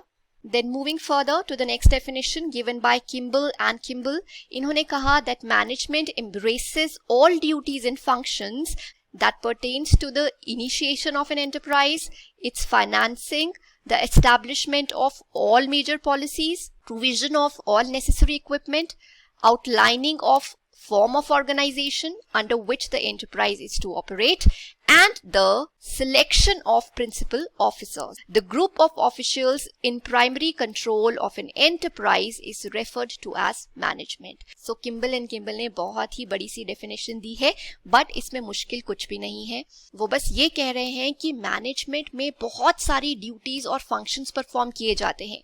किस तरह के फंक्शंस, किस तरह की ड्यूटीज? एंटरप्राइज को इनिशिएट किया जाता है, मतलब आप अपना बिजनेस शुरू करते हैं, you start a business, right? उसकी फाइनेंसिंग के बारे में सोचते हैं कि उसे कैसे फाइनेंस करना है, क्या सोर्सेज हैं आपके पास फाइनेंस के लिए। देन सारी बिजनेस एक्टिविटीज को अच्छे से कंडक्ट करने के लिए आप कुछ इंपॉर्टेंट गाइडलाइंस, पॉलिसीज डिवाइस करते हैं। जो भी रिक्वायर्ड इक्विपमेंट्स, रिसोर्सेज की जरूरत पड़ती है उन्हें अरेंज करते हैं। ऑल्सो आप ये डिटर्मिन करते हैं कि आपकी ऑर्गेनाइजेशन की फॉर्म क्या होगी, whether you are going to conduct business in a form of a sole proprietorship firm, अकेले बिजनेस करना है, और मे बी किसी और इंडिविजुअल के साथ मिलकर in the form of partnership आप बिजनेस शुरू करना चाहते हैं, और you want to set up a company, so you have to determine the form of organisation also, right. आप ये पूरा चैप्टर फॉर्म ऑफ ऑर्गेनाइजेशन पढ़ चुके हैं मैनेजमेंट में इन +2, और जिन्होंने नहीं पढ़ा है डोंट यू वरी, आगे ऑर्गेनाइजिंग चैप्टर में हम ये पूरा डिटेल में डिस्कस करने वाले हैं। एंड मोस्ट इम्पॉर्टेंटली हम कुछ प्रिंसिपल ऑफिसर्स को सिलेक्ट करते हैं जो हमारे बिजनेस को, हमारी ऑर्गेनाइजेशन को अच्छे से रन करेंगे। Principal officers are some very important officers in any business जो आपके पूरे बिजनेस को अच्छे से सुपरवाइज करते हैं, मैनेज करते हैं। So officers like chairman of the company, chief executive officer, president of the company, chief financial officer, chief operating officer, so ये सभी प्रिंसिपल ऑफिसर्स होते हैं who are responsible for effectively running and managing your business. इन्हीं principal officers के पास primary control होता है किसी भी ऑर्गेनाइजेशन का, और इन्हीं प्रिंसिपल ऑफिसर्स को हम मैनेजमेंट बोलते हैं। मैनेजमेंट क्या है? ग्रुप ऑफ दोज ऑफिशियल्स जिनके पास आपके एंटरप्राइज का, आपके बिजनेस का प्राइमरी कंट्रोल है। They are the ones who are supervising, managing and controlling all these duties and functions to ensure that organization के जो भी goals हैं उन्हें achieve किया जा सके, सारे काम अच्छे से हो जाए। So let's simplify this definition. So please write that management is group of officials with primary control of initiation, financing, policies, equipments, organization form and principal officers. ठीक है, I think now it's very simple. सारे important keywords हमने यहाँ पर cover कर लिए हैं, please note it down. चलिए अब एक और बड़ी सी डेफिनेशन पढ़ते हैं बाय EFL Brecht। सो इन्होंने कहा दैट मैनेजमेंट एक सोशल प्रोसेस है दैट इंटेल्स मतलब which includes responsibility for effective and economical planning and regulation of operations of an enterprise in fulfillment of a given purpose or task, such responsibility involving judgment and decision in determining plans and in using data to control your performance and progress against plans, and guidance, integration, motivation and supervision of personnel composing the enterprise and carrying out its operations. So वो ये कहना चाह रहे हैं कि management एक social process है। Social process means a process that deals with human activities. So management की रिस्पॉन्सिबिलिटी है to plan and regulate all the operations effectively and economically. मतलब ये देखना कि ऑर्गेनाइजेशंस में सभी काम इफेक्टिवली हो रहा है, मतलब क्या सभी इंडिविजुअल्स अपना काम टाइम पर कर रहे हैं, इकोनॉमिकली कर रहे हैं, ऑर्गेनाइजेशन के रिसोर्सेज को मिसयूज तो नहीं कर रहे, कॉस्ट तो इंक्रीज नहीं हो रही है, मिनिमम रिसोर्सेज को यूज करते हुए मैक्सिमम आउटपुट जनरेट कर रहे हैं या नहीं, और जो भी टास्क उन्हें दिया गया है, जो भी उनका पर्पस है, जो गोल्स उन्हें अचीव करने हैं, वो उन गोल्स को अचीव कर पा रहे हैं या नहीं। सो ये सब इंश्योर करना is responsibility of management. And to achieve this management is concerned with 3 important responsibilities. First, वो अपनी जजमेंट के बेसिस पर सभी फैक्टर्स को दिमाग में रखकर जज करके ही कुछ इंपॉर्टेंट डिसीजंस लेंगे, प्लान्स डिटरमिन करेंगे। सेकेंडली, डेटा के बेसिस पर वो परफॉर्मेंस को और प्रोग्रेस को कंट्रोल करेंगे। जो प्लान्स आपने सोच समझकर बनाए हैं, क्या उन प्लान्स को अच्छे से इम्प्लीमेंट किया जा रहा है, क्या सभी individuals as per the plan perform कर रहे हैं या नहीं। उनकी इस परफॉर्मेंस को कंट्रोल करने के लिए, मेजर करने के लिए हम डेटा को यूज करेंगे। सो लेट्स से किसी वर्कर के लिए गोल सेट किया जाता है दैट उन्हें 1000 यूनिट्स प्रोड्यूस करने हैं 2 आवर्स में, बट जब उनकी इस परफॉर्मेंस को मेजर किया जाता है 2 घंटों के बाद, तो वो सिर्फ 800 यूनिट्स ही प्रोड्यूस कर पाते हैं, राइट। तो हमारे पास अब ये इंफॉर्मेशन आ चुकी है कि 800 यूनिट्स प्रोड्यूस हुए हैं 2 घंटों में, ये डेटा है हमारे पास। इस डेटा के बेसिस पर ही अब हम क्या करेंगे, उनकी परफॉर्मेंस को इम्प्रूव करने की कोशिश करेंगे। वी विल वांट कि वो 2 घंटों में 1000 यूनिट्स प्रोड्यूस करें। सो उसके लिए हमें क्या करना है, क्या वर्कर को और ट्रेनिंग देनी है, क्या मशीनरी तो नहीं खराब हो गई थी, क्या हमें मशीनरी को रिपेयर करना है, क्या रॉ मटेरियल कम तो नहीं पड़ गया था, may be that is why वो सिर्फ 800 यूनिट प्रोड्यूस कर पाए हैं। सो हम देखेंगे कि प्रॉब्लम्स क्या थी, ताकि अकॉर्डिंगली हम उनकी परफॉर्मेंस को कंट्रोल कर पाएं, right. So that is done on the basis of some information, some data. And lastly management की ये भी रिस्पॉन्सिबिलिटी है कि वो सभी पर्सनल मतलब every individual who is working in the organisation for you, आपको उन सभी पर्सनल को गाइड करना है, इंटीग्रेट करना है, मतलब you have to ensure that everyone is working together, कोई लड़ाइयाँ नहीं हो रही, there is no conflict between two individuals, right. उन्हें मोटिवेट करना है और सुपरवाइज करना है सो दैट ऑर्गेनाइजेशन के सभी ऑपरेशंस स्मूथली कंडक्ट हो जाए। क्लियर? चलिए, सो इसको सिंप्लीफाई करके लिखते हैं। Write down, management is a social process of effective and economical planning and regulation. It involves 3 important responsibilities. First, judgment and decision in planning. Second, use of data to control performance. And third, guidance, integration, motivation, and supervision of personnel. That's it. I think this is simple enough and you will easily be able to understand the meaning also of this definition, and you will also be able to identify that ये definition EFL Breck ने दी है। Now the next definition by E. Peterson and E.G. Plowman. So उन्होंने कहा management is a technique by means of which the purpose and objectives of a particular human group are determined, classified and effectuated. Very simple. इसका मतलब ये है कि management एक technique है, management एक टूल की तरह है जिसके थ्रू हम एक पर्टिकुलर ह्यूमन ग्रुप, मतलब एक ग्रुप ऑफ इंडिविजुअल्स के लिए हम पर्पस और ऑब्जेक्टिव्स को डिटरमिन करते हैं that this is your purpose, आपको ऑर्गेनाइजेशन के इन ऑब्जेक्टिव्स को फुलफिल करना है। सो ऑब्जेक्टिव्स को डिटरमिन किया जाता है, मतलब सेट किया जाता है, क्लासिफाई किया जाता है, क्लासिफाई करना मतलब हम ग्रुप कर देते हैं ऑब्जेक्टिव्स को इनटू सम ब्रॉड कैटेगरीज। जैसे बिजनेस का कोई इकोनॉमिक ऑब्जेक्टिव हो सकता है, इकोनॉमिक ऑब्जेक्टिव क्या हो गया, प्रॉफिट्स को इंक्रीज करना, राइट, सेल्स को इंक्रीज करना। It can also be some social objective, social objective जैसे कि एनवायरमेंटल फ्रेंडली प्रोडक्ट्स बनाने हैं। It can also be some human objective, human objective मतलब हमें अपने एम्प्लॉयज को डेवलप करना है, स्किल्स को इम्प्रूव करना है, उन्हें ट्रेन करना है। So we can have different kinds of objectives in an organisation. So हम क्या करते हैं, डिफरेंट ऑब्जेक्टिव्स को क्लासिफाई कर देते हैं, ग्रुप कर देते हैं, एंड अकॉर्डिंगली उन ऑब्जेक्टिव्स को डिफरेंट ग्रुप ऑफ इंडिविजुअल से अचीव करवाया जाता है। इफेक्चुएट करना मतलब to put into action, right, implement करवाना, सो दैट जो भी ऑब्जेक्टिव्स हमने क्लासिफाई किए हैं, सेट करे हैं, और जिन लोगों को उन ऑब्जेक्टिव्स को अचीव करने के लिए बोला है वो उन ऑब्जेक्टिव्स को इफेक्चुएट करें, उन ऑब्जेक्टिव्स को अचीव करें। Clear? So here you can write that management is a technique to determine, classify, effectuate objectives of human group. So moving further, the next definition is by Mary Niles. So इनके according, good management or scientific management achieves a social objective with the best use of human and material energy and time, and with satisfaction for the participants and the public. Scientific management क्या है? एक ऐसा concept that says that अगर आपको efficiently काम करना है, right, मतलब रिसोर्सेज को ऑप्टिमली यूटिलाइज करते हुए और अपनी कॉस्ट को बचाते हुए, सो फॉर दैट कुछ इंपॉर्टेंट साइंटिफिक प्रिंसिपल्स होते हैं which was given by Frederick Taylor. तो अगर ऑर्गेनाइजेशंस काम एफिशिएंटली करना चाहती हैं तो उन्हें वो प्रिंसिपल्स फॉलो करने पड़ेंगे, क्योंकि वो बहुत सारे एक्सपेरिमेंट्स, ऑब्जर्वेशंस के बाद ही बनाए गए थे।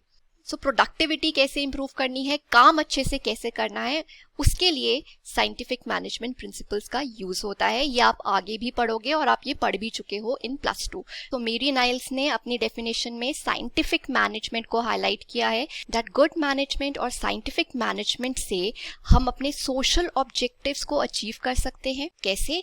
by making best use of human and material energy and time, which means that हमें अपने सभी resources को, be it human resources और material energy मतलब material resources, और टाइम भी तो एक बहुत इंपॉर्टेंट रिसोर्स है, हमें टाइम भी तो मैनेज करना है, टाइम पर अपना काम कंप्लीट करना है। अगर ऐसा करते हैं तो हम अपने सारे सोशल ऑब्जेक्टिव्स को फुलफिल कर पाएंगे। Eight the same time all the participants, B it employer, employees, public, सब बेनिफिट करेंगे, everyone will be satisfied. So that is what is good management or scientific management all about. Clear? Let us write here that good or scientific management is achieving social objectives by best use of humans, material and time. these three important resources. Clear? So students that's it. आपके syllabus में यही definitions दी गई हैं मेरी Niles तक. जो आपको यहाँ पर 22 और 23 नंबर में ये दो डेफिनेशंस दिख रही हैं बाय लुई एनल एंड डोनाल्ड जे क्लॉफ, ये आपके सिलेबस में नहीं है. सो ये यहाँ पर इसलिए है क्योंकि आपके मॉड्यूल में जो क्वेश्चंस दिए गए हैं उनमें ये दोनों डेफिनेशंस डाल दी हैं. सो या तो वो पुराने सिलेबस से क्वेश्चंस उठा के डाल दिए हैं या कहीं से भी कॉपी करके डाल दिया है, बट मटेरियल में कहीं भी ये दोनों डेफिनेशंस नहीं है. आप खुद देख सकते हैं इन योर मॉड्यूल. बहुत आसान है, एक बारी पढ़ लेते हैं. लुई एलन ने कहा management is what a manager does. Management क्या है? जो मैनेजर करता है. एंड वी नो कि मैनेजर क्या करता है. जितने भी फंक्शंस होते हैं मैनेजमेंट में, from planning, organising, leading, controlling, coordinating, manager इन सभी फंक्शंस को मैनेज करता है, राइट?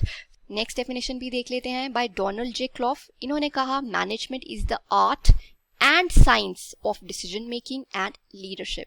आर्ट इसलिए है because we are dealing with humans, उनसे काम करवाना है, उन्हें मोटिवेट करना है, उन्हें गाइड करना है, उन्हें लीड करना है. सो management is the art of leadership.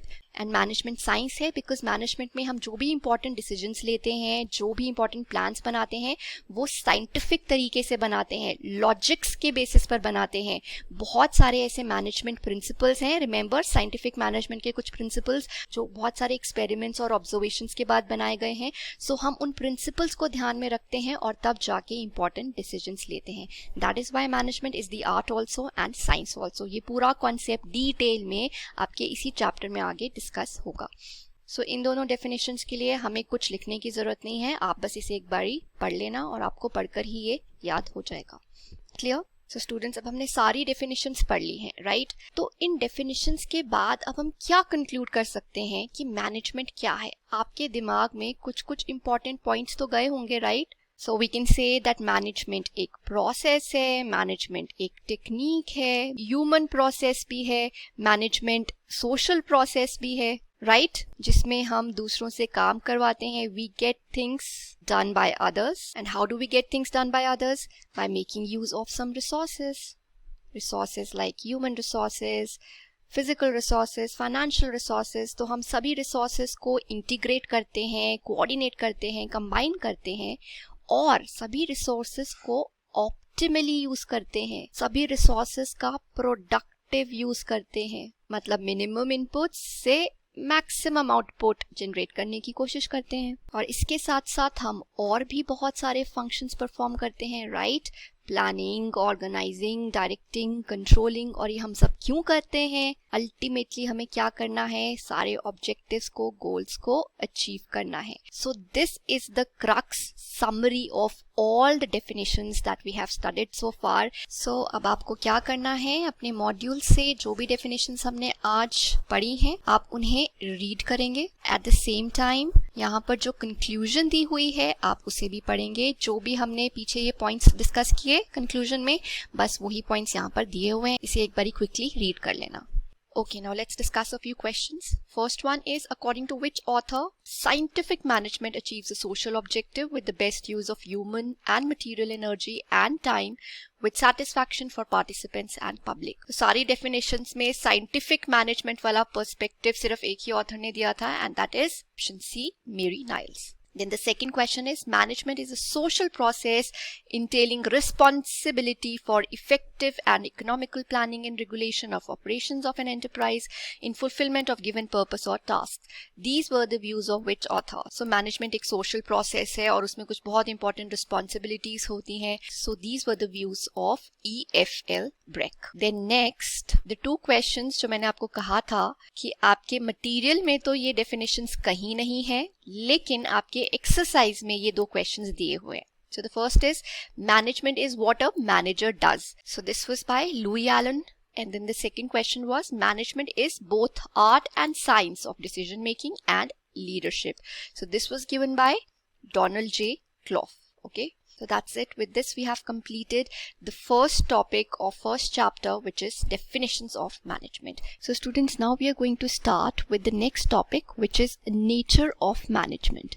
देखो, अब तक हम मैनेजमेंट के कॉन्सेप्ट का बेसिक आइडिया ले चुके हैं. ऑल्सो हम कितने सारे ऑथर्स की डेफिनेशंस पढ़ चुके हैं related to the concept of management. So इन डेफिनेशन से हमें मैनेजमेंट के बारे में बहुत सारे इंपॉर्टेंट पॉइंट्स पता लगे हैं. जैसे मैनेजमेंट एक प्रोसेस भी है, साइंस भी है, आर्ट भी है. इस प्रोसेस में हम दूसरों से काम करवाते हैं. So it is a social process, it is a human process. Management एक डायनामिक प्रोसेस भी है, कंटिन्यूअस भी है. जब तक गोल्स अचीव नहीं करते तब तक ये कंटिन्यूसली चलता रहता है. मैनेजमेंट के प्रिंसिपल्स हम हर जगह अप्लाई करते हैं. देन बहुत सारे डिसीजंस लेने पड़ते हैं मैनेजमेंट में. ग्रुप एक्टिविटी है, सब लोग मिलकर काम करते हैं. क्यों करते हैं? अल्टीमेटली आपको गोल्स को अचीव करना है. There are certain results that you want to achieve, right? So ये सब मैनेजमेंट के सेलेंट फीचर्स हैं. सेलेंट मतलब इंपॉर्टेंट फीचर्स, और यही मैनेजमेंट का नेचर होता है. So when we are saying nature of management, it means that management के फीचर्स क्या हैं, इंपॉर्टेंट कैरेक्टरिस्टिक्स क्या हैं. चलिए अब एक एक करके सारे फीचर्स को डिस्कस करते हैं. So the first important feature is that management is result oriented. देखो, हमें पता है that management में हम क्या करते हैं, अपने लिए गोल सेट करते हैं, है ना? गोल क्या होता है? एक एंड रिजल्ट जो आप अचीव करना चाहते हैं, isn't it? आपका भी तो कुछ पर्पस होगा ना, आप भी कुछ अचीव करना चाहते हो, कुछ तो गोल होगा. क्यों पढ़ रहे हो आप ये मैनेजमेंट? क्यों ये वीडियोस देख रहे हो? क्यों सब कुछ नोट कर रहे हो? बिकॉज मैम हमें सर्टिफाइड मैनेजमेंट अकाउंटेंट बनना है. This is the goal that you are aspiring for, और इसी के लिए आप सारी मेहनत कर रहे हो, डिफरेंट एक्टिविटीज करते हो, कोचिंग इंस्टीट्यूट सेलेक्ट करते हो, या सोचते हो कि हमें सेल्फ स्टडी करनी है. फिर देखते हो सेल्फ स्टडी कहाँ से करनी है, वीडियो से, बुक से, नोट्स से. अपने पूरे टाइम को मैनेज करते हो, किस टाइम पे कौन सा सब्जेक्ट पढ़ना है, कितने टाइम के लिए पढ़ना है, रिवीजन के लिए कितना टाइम देना है, isn't it? So जैसे आप ये सारी एक्टिविटीज मैनेज कर रहे हो so that आप अपने एंड रिजल्ट को अचीव कर पाओ, वैसे ही बिजनेस में भी, किसी भी ऑर्गेनाइजेशन में, बिग और स्मॉल, कोई ना कोई ऑब्जेक्टिव होता है.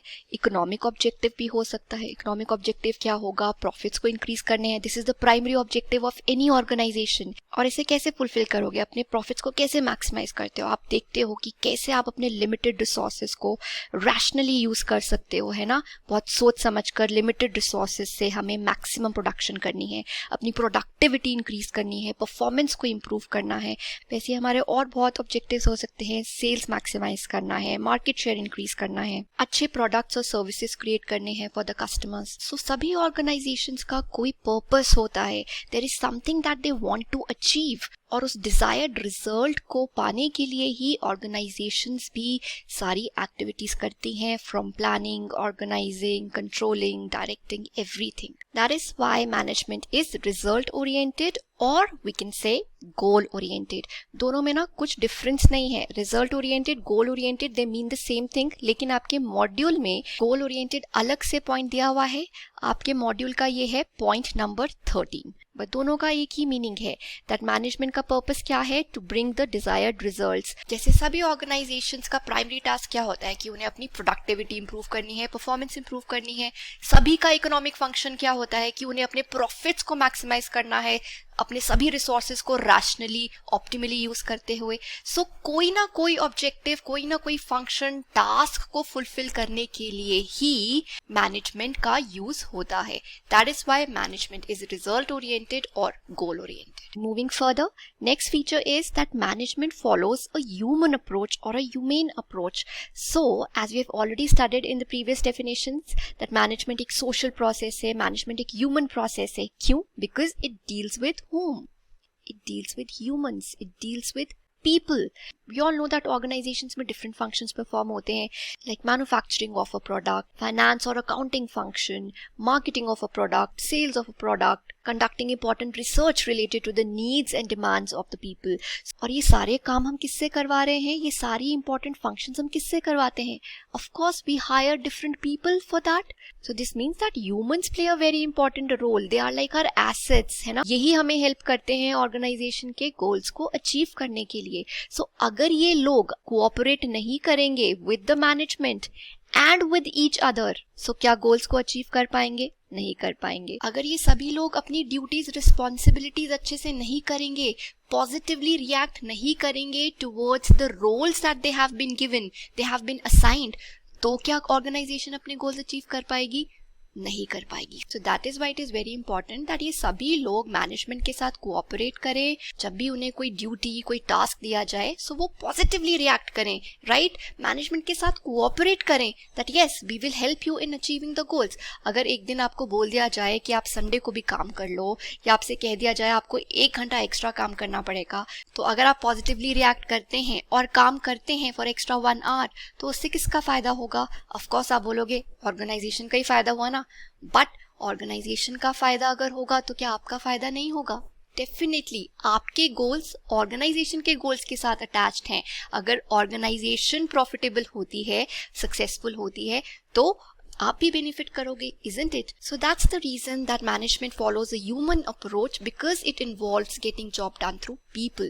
किसी भी ऑब्जेक्टिव को, फंक्शन को परफॉर्म करने के लिए, whether it is your economic function or any other objective, any other task, it is very important that लोग कोऑपरेट करें और पॉजिटिवली रिएक्ट करें। क्लियर? कून्स एंड ओडोनल ने भी ये कहा था that management is the art of getting things done through people in formally organised groups, which means that काम करवाने के लिए हम लोगों को फॉर्मल ग्रुप्स में डिवाइड कर देते हैं। फॉर एग्जाम्पल, जैसे हमने देखा है फाइनेंस फंक्शन परफॉर्म करना है या मार्केटिंग फंक्शन परफॉर्म करना है, तो हम क्या करेंगे? हम देखेंगे कौन सा इंडिविजुअल किस काम में अच्छा है। For example, mister A, he is good in finance, तो हमने इन्हें यहाँ डाल दिया फाइनेंस डिपार्टमेंट में। Then miss B, she is also good in accounting, तो इन्हें भी हमने फाइनेंस डिपार्टमेंट में डाल दिया। Then let's say mister C and mister E, they both are good in marketing, तो हमने इन दोनों को मार्केटिंग डिपार्टमेंट में डाल दिया मार्केटिंग फंक्शन परफॉर्म करने के लिए। सो दैट्स हाउ ऑर्गेनाइजेशन में लोगों से काम करवाया जाता है, and hence it follows a human approach. Then the next feature is that management is process centric, which means management is based on a process. It is not a single function or a single activity. Management में बहुत सारी interrelated activities होती हैं, बहुत सारे individuals different तरह के functions को परफॉर्म करते हैं और तब तक करते रहते हैं जब तक ऑर्गेनाइजेशन के जो गोल सेट किए गए हैं उन गोल्स को अचीव नहीं कर लेते। So from planning, organising, directing, controlling, ये सभी फंक्शंस आप तब तक करते रहेंगे जब तक कि आप अपने गोल्स को अचीव नहीं कर लेते। That is why management is called a process, right? For example, you all know about Apple company, right? Who hasn't heard of it? They are very famous for all their products, specially iPhones. क्या करते हैं? हर साल एक नया model निकाल देते हैं, right? So let's say इस साल के लिए भी उनका एक गोल है that they have to come up with a better improved model of iPhone. अब इस आईफोन को लॉन्च करने के लिए ये प्लानिंग भी करते हैं कि किस तरह का फ़ोन होगा, उसमें किस तरह के फीचर्स होंगे, ऑर्गेनाइजिंग भी करते हैं फ़ोन को बनाने के लिए, डिफरेंट रिसोर्सेज को अरेंज करते हैं, उन्हें कंबाइन करते हैं, फिर देखते हैं कि क्या सभी लोग अपना काम ढंग से कर रहे हैं, उन्हें प्रॉपरली लीड करते हैं, मोटिवेट करते हैं, और फिर मॉनिटर भी करते हैं, कंट्रोल भी करते हैं दैट जो गोल सेट किए थे क्या हमने अचीव करे, क्या हम एक अच्छा आईफोन लॉन्च कर पाए, क्या कस्टमर्स को ये पसंद आया, नहीं पसंद आया। Then again they will do what? They will follow this process. फिर से प्लानिंग होगी, ऑर्गेनाइजिंग होगी, डायरेक्टिंग होगी, कंट्रोलिंग होगी, सारे फंक्शंस तब तक परफॉर्म करते जाएंगे जब तक ये अपने गोल को अचीव नहीं कर लेते। That is why management is a process, right? हमने पहले भी पढ़ा हुआ है दैट मैनेजमेंट एक डिस्टिंक्ट प्रोसेस है, ह्यूमन प्रोसेस है, सोशल प्रोसेस है। सो दैट मीन्स प्रोसेस तो है जिसमें बहुत सारी एक्टिविटीज होती हैं, तब तक होती हैं जब तक कि आप अपने ऑब्जेक्टिव्स को फुलफिल नहीं कर लेते। अगर हम जॉर्ज आर टेरी की डेफिनेशन को रिकॉल करें, उन्होंने क्या कहा था? मैनेजमेंट एक डिस्टिंक्ट प्रोसेस है, ऐसा प्रोसेस जिसमें planning, organising, actuating, controlling, actuating मतलब जो आपका लीडिंग फंक्शन होता है, जिसमें आप मोटिवेट करते हैं, गाइड करते हैं, right? So all these functions are performed to determine and accomplish your objectives by the use of people and resources. So इस डेफिनेशन से कौन सा फीचर डिराइव होता है? That management is process centric, Then the next feature is that management is a universal activity, मतलब ऐसी activity which is applicable everywhere in every organization all across the world. चाहे business organizations हैं या non-business organizations. आपको पता है business organizations वो होती हैं जिनका main objective क्या होता है? Profit कमाना, right? And non-business organization मतलब जिनका commercial objective नहीं है. Profit making is not their objective. Their objective is social service, some welfare for the society. So आपके सभी non-business organizations जैसे कि schools, colleges, all educational institutes जिनका motive क्या है? Education provide करना, right? या वो आपकी political organizations हैं या वो आपकी कोई भी religious organization है like your temples, mosques, churches or any other kind of social or charitable organization like Help Children, Khalsa Aid. इन सब का purpose क्या है? Welfare of the society, right? So every organization where you require different people to do different activities so that you can attain some purpose, some goal, ऐसी हर organization को manage करने की जरूरत पड़ती है. That is why management is called a universal activity applicable in all the organizations, business or non-business. Clear? And then the next and the last feature for today, अभी और बहुत सारे features हैं but अब हम next video में करेंगे. So this is the last feature for today. Management क्या है? It is a science as well as an art, जो हम पहले भी discuss कर चुके हैं. देखो science में क्या होता है, हमने बहुत सारे principles, laws पढ़े हुए हैं like law of motion, law of gravitation. So ये सारे जो principles, जो ये theories बनाई गई हैं, they are on the basis of observations and experimentation. सभी ने साइंस में न्यूटन के लॉज पढ़े हुए हैं, न्यूटन्स 3 लॉज ऑफ मोशन. सो उसमें जो उनका फर्स्ट लॉ है वो क्या बोलता है? दैट जब तक कि हम किसी ऑब्जेक्ट पर फोर्स नहीं लगाएंगे तो वो ऑब्जेक्ट अपनी उसी स्टेट में रहेगा जिस स्टेट में वो है. तो अगर वो रेस्ट की स्टेट में है तो वो उसी स्टेट में रहेगा, स्टैटिक रहेगा. अगर वो मूव कर रहा है तो वो मूव करता रहेगा अगर हम उस पर कोई फोर्स नहीं लगाएंगे. Isn't it? So all these principles and laws, they are made after a lot of observations and experimentations. So वैसे ही मैनेजमेंट में भी ऐसे बहुत सारे प्रिंसिपल्स हैं which have been formulated after observations and experimentation over the years. बहुत सारे मैनेजमेंट थिंकर्स ने over the years बहुत सारी स्टडीज कंडक्ट करी. उन्होंने एम्प्लॉयज को काम करते हुए देखा, वर्कर्स को काम करते हुए ऑब्जर्व किया, राइट? और उसके बेसिस पर बहुत सारे प्रिंसिपल्स बनाए और कहा दैट ये प्रिंसिपल्स हर ऑर्गेनाइजेशन में फॉलो होते हैं. सो जैसे डिविजन ऑफ लेबर हमने पहले भी एग्जाम्पल में डिस्कस किया था कि हम अपने काम को छोटे छोटे टास्क में डिवाइड कर देते हैं और हर काम एक एक्सपर्ट से करवाते हैं. किसी भी ऑर्गेनाइजेशन में हम इस प्रिंसिपल को फॉलो करके अपनी एफिशिएंसी को इम्प्रूव कर सकते हैं. सो साइंस की तरह मैनेजमेंट में भी कुछ डेफिनेट प्रिंसिपल्स हैं जो हर जगह एप्लीकेबल हैं. That is why management is a science. At the same time, management is also an art. For example, अगर मैं आपको बोलूं चलो open your notebooks and draw a house along with some children who are playing outside the house. So क्या जो आप घर बना रहे हो और जो ये बच्चे ड्रॉ कर रहे हो exactly same होंगे? क्या सबकी ड्राइंग सेम होगी? Of course not. कोई छोटा घर बनाएगा, कोई बड़ा बनाएगा, किसी में ब्रिक्स होंगी, किसी में एक दरवाजा, किसी में 2 खिड़कियां. So which means that आप सभी अपनी स्किल्स और क्रिएटिविटी के अकॉर्डिंगली ही उस हाउस को ड्रॉ करने वाले हैं. Isn't it? वैसे ही management is also an art.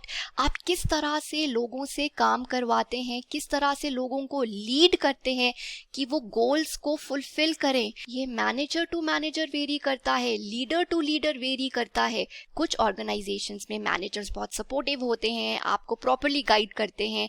कुछ ऑर्गेनाइजेशन में आपको बस ऑर्डर किया जाता है कि आपको ये काम करना है. कुछ ऑर्गेनाइजेशंस में काम करने के लिए आपको फाइनेंशियल रिवॉर्ड दिए जाते हैं और कुछ ऑर्गेनाइजेशंस में आपके काम को रिकॉग्नाइज किया जाता है, आपको अप्रिशिएट किया जाता है. So different managers different ways में मैनेजमेंट के प्रिंसिपल्स को अप्लाई करते हैं, दूसरे लोगों से काम करवाते हैं. सबका तरीका डिफरेंट होता है. That is why management is an art. जो भी प्रिंसिपल्स होते हैं मैनेजमेंट के, उन्हें डिफरेंट तरीके से अप्लाई किया जाता है to achieve the predetermined objectives. I hope इतना क्लियर है. ऑल्दो इस टॉपिक को हम और भी ज्यादा डिटेल में इसी चैप्टर में आगे डिस्कस करने वाले हैं.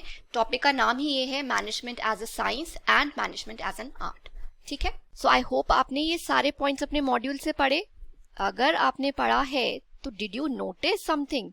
5th और 6th पॉइंट एग्जैक्टली सेम है. Management is a science as well as an art और ये भी सेम है.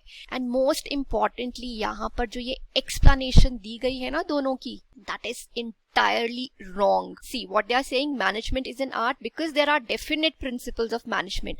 हमने क्या पढ़ा है कि साइंस में कुछ definite principles होते हैं. Definite मतलब which are applicable everywhere. Law of motion हर जगह applicable होगा, चाहे आप USA चले जाओ, चाहे आप इंडिया, सुबह दिन रात. It will be applicable everywhere, right? So वैसे ही management के भी कुछ definite principles हैं which can be followed, which can be applied universally. So यहाँ पर science होना चाहिए था. And they are saying that management is science because of the application of these principles. हमने क्या पढ़ा था? हमें पता है कि management art इसलिए है because every manager अपने तरीके से, अपनी creativity से, अपनी skills और knowledge के accordingly ही उन principles को real life में, business world में apply करता है, right? So यहाँ पर आर्ट होना चाहिए था.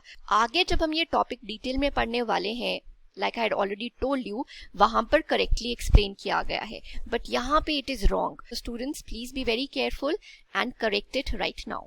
चलिए, now let's discuss the remaining features of management. So another feature of management is that it is a group activity. ये तो हमें पता है, हमने पहले भी definitions में पढ़ा that management is all about group efforts, not individual. Management is all about group goals, not individual goals. One individual cannot be good in everything. One individual cannot perform all the functions. So we require different people with different skill sets to be working for different activities, different functions. So जब तक सभी individuals in the organization coordinated efforts नहीं डालेंगे, मिलजुल कर काम नहीं करेंगे, सब अपना अपना टास्क, अपनी अपनी रिस्पॉन्सिबिलिटीज अच्छे से फुलफिल नहीं करेंगे, so क्या आप अपने गोल्स को अचीव कर पाएंगे? नहीं कर पाएंगे. जब तक फाइनेंस डिपार्टमेंट फंड सैंक्शन नहीं करेगा, तब तक प्रोडक्शन डिपार्टमेंट गुड्स को नहीं बना पाएगा. जब तक मार्केटिंग और सेल्स डिपार्टमेंट प्रोडक्शन डिपार्टमेंट को ये नहीं बताएगा कि कितने गुड्स की रिक्वायरमेंट है, तब तक प्रोडक्शन डिपार्टमेंट अपना काम शुरू नहीं कर पाएगा. और अगर प्रोडक्शन डिपार्टमेंट टाइम पर गुड्स नहीं मैन्युफैक्चर करता है, तो सेल्स डिपार्टमेंट कस्टमर्स तक प्रोडक्ट टाइम पर नहीं पहुंचा पाएगा. जब तक research and development department market को एनालाइज नहीं करेगा, रिसर्च नहीं करेगा, कस्टमर्स की नीड्स और एक्सपेक्टेशंस नहीं समझेगा और एक अच्छा प्रोडक्ट डिजाइन नहीं करेगा, तब तक प्रोडक्शन डिपार्टमेंट अपना काम नहीं शुरू कर पाएगा. तो जब तक सारे इंडिविजुअल्स जो डिफरेंट फंक्शंस परफॉर्म कर रहे हैं वो मिलजुल कर काम नहीं करेंगे, ग्रुप एफर्ट्स नहीं डालेंगे, तब तक हम ऑर्गेनाइजेशन के गोल्स को फुलफिल नहीं कर पाएंगे. That is why it is said that management is a group activity because it is concerned with group efforts, not individual efforts. Because all the activities, all the functions in management, they are performed at group level, not individual level. Just like a puzzle. आप सभी ने बचपन में एक puzzle तो बनाई होगी ना? क्या होता है उसमें? Individual pieces होते हैं, blocks होते हैं. जब तक आप उन blocks को, उन individual pieces को जोड़ते नहीं हो, combine नहीं करते हो, क्या आप एक complete picture बना पाते हो? नहीं. So that means for a complete picture, all the individual blocks will have to come together, right? वैसे ही ऑर्गेनाइजेशन में भी सिर्फ एक इंडिविजुअल के एफर्ट्स डालने से गोल्स अचीव नहीं होंगे, सिर्फ एक फंक्शन करने से आपके गोल्स अचीव नहीं होंगे. ग्रुप एफर्ट्स डालने पड़ते हैं, ग्रुप लेवल पर काम करना पड़ता है, not individual. Clear? Now the next feature is that management is a system of authority. देखो, what is a system?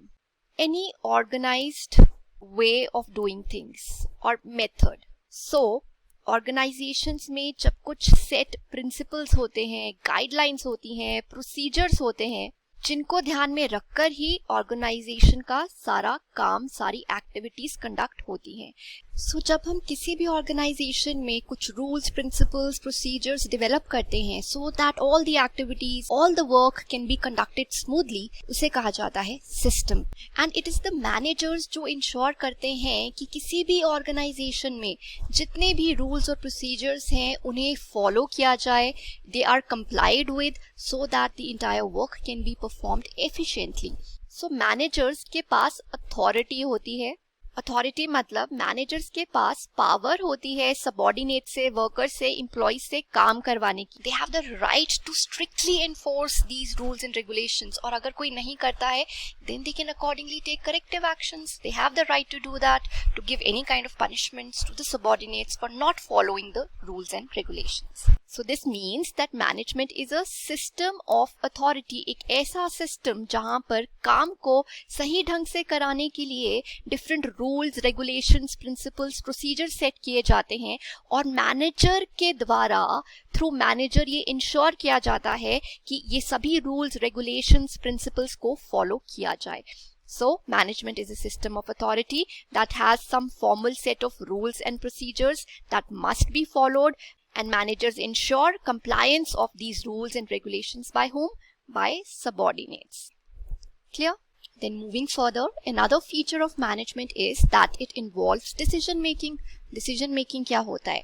Decision making एक process होता है जिसमें बहुत तरह के decisions लिए जाते हैं, जिसके लिए आप काफ़ी सारे ऑप्शंस को एनालाइज करते हैं और फिर सभी ऑप्शंस को एनालाइज करने के बाद आप अपने लिए बेस्ट ऑप्शन को सिलेक्ट करते हैं.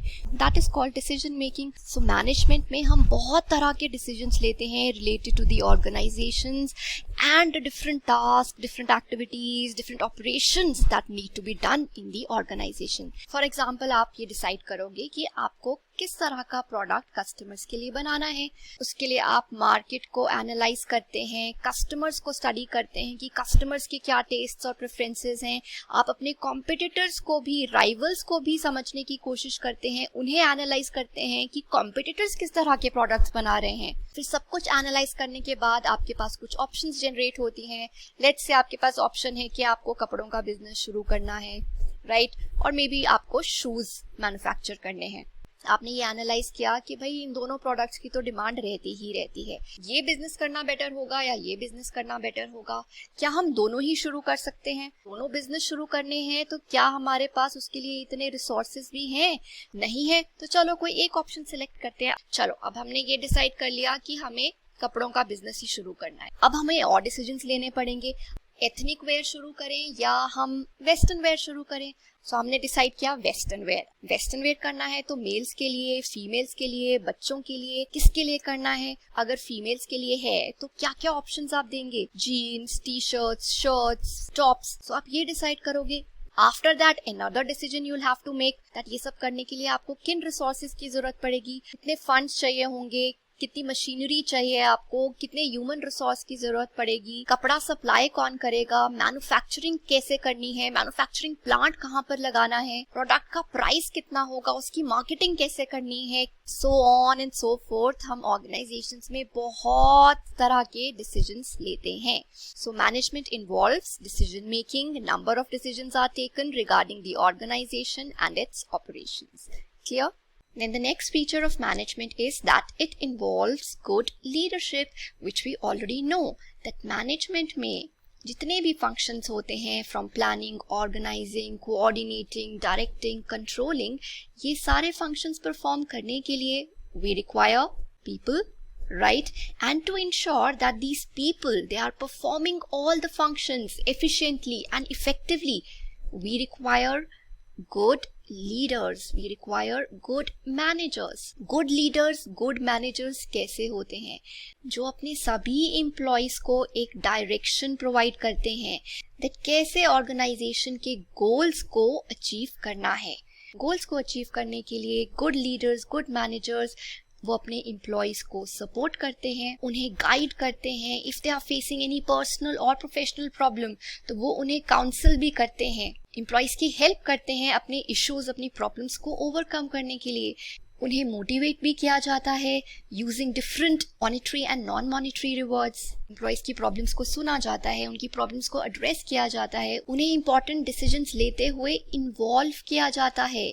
एम्प्लॉयज की ओपिनियन, एम्प्लॉयज के व्यू पॉइंट्स को कंसिडर किया जाता है, एम्प्लॉयज की परफॉर्मेंस को सुपरवाइज किया जाता है that whether employees are working as planned और not. And if they are not performing well, so good leaders don't start punishing the employees कि चलो उन्हें काम से निकाल दो. No, good leaders will support the employees. They will try to identify the problems that why employees are not able to work properly, why they are not able to achieve the goals. Problems क्या हैं? Accordingly वो corrective measures लेते हैं so that subordinates की performance improve हो. So good leaders or good managers, they play a very important role in getting the work done through people, in achieving the desired goals, the desired results. Right. So उसके लिए सभी subordinate, सभी employees के behaviour को, उनके attitude को positively influence करना, उन्हें लीड करना इस तरह से दैट एम्प्लॉयज विलिंगली अपनी गोल्स को अचीव करें.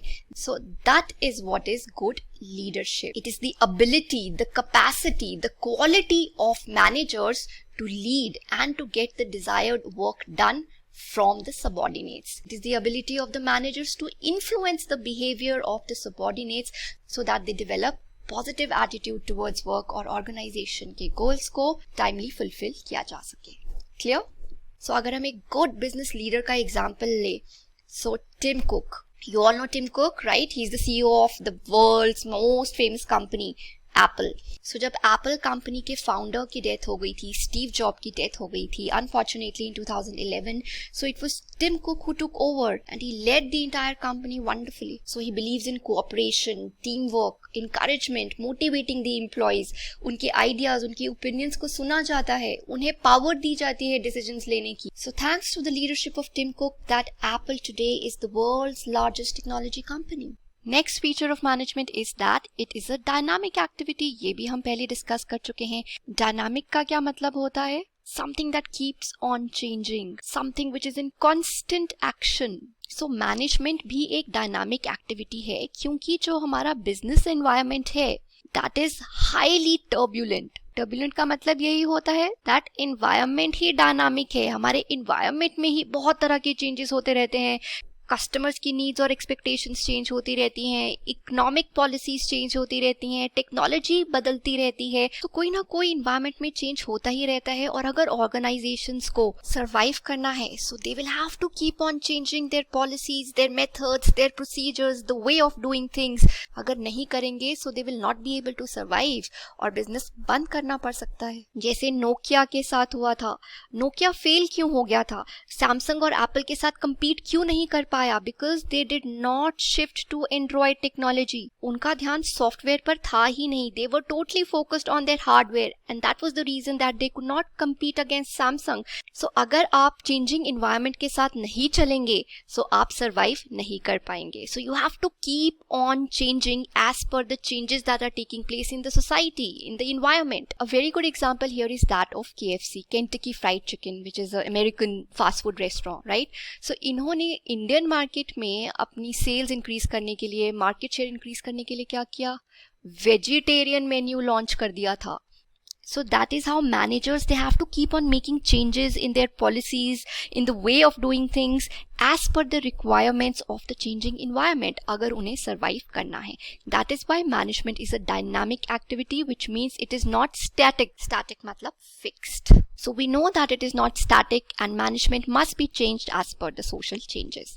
Clear? So the next feature is that management is multidisciplinary in nature, or we can also say that management is interdisciplinary. So this simply means that management makes use of multiple disciplines. Disciplines का मतलब यहाँ पर क्या है? Subject से बना है. So हम different disciplines के concepts, knowledge, ideas का use करते हैं in the field of management, in the discipline of management. That is why it is multidisciplinary. For example, the discipline of economics. Economics के ऐसे बहुत सारे principles हैं, laws हैं, theories हैं जिसका use management में होता है.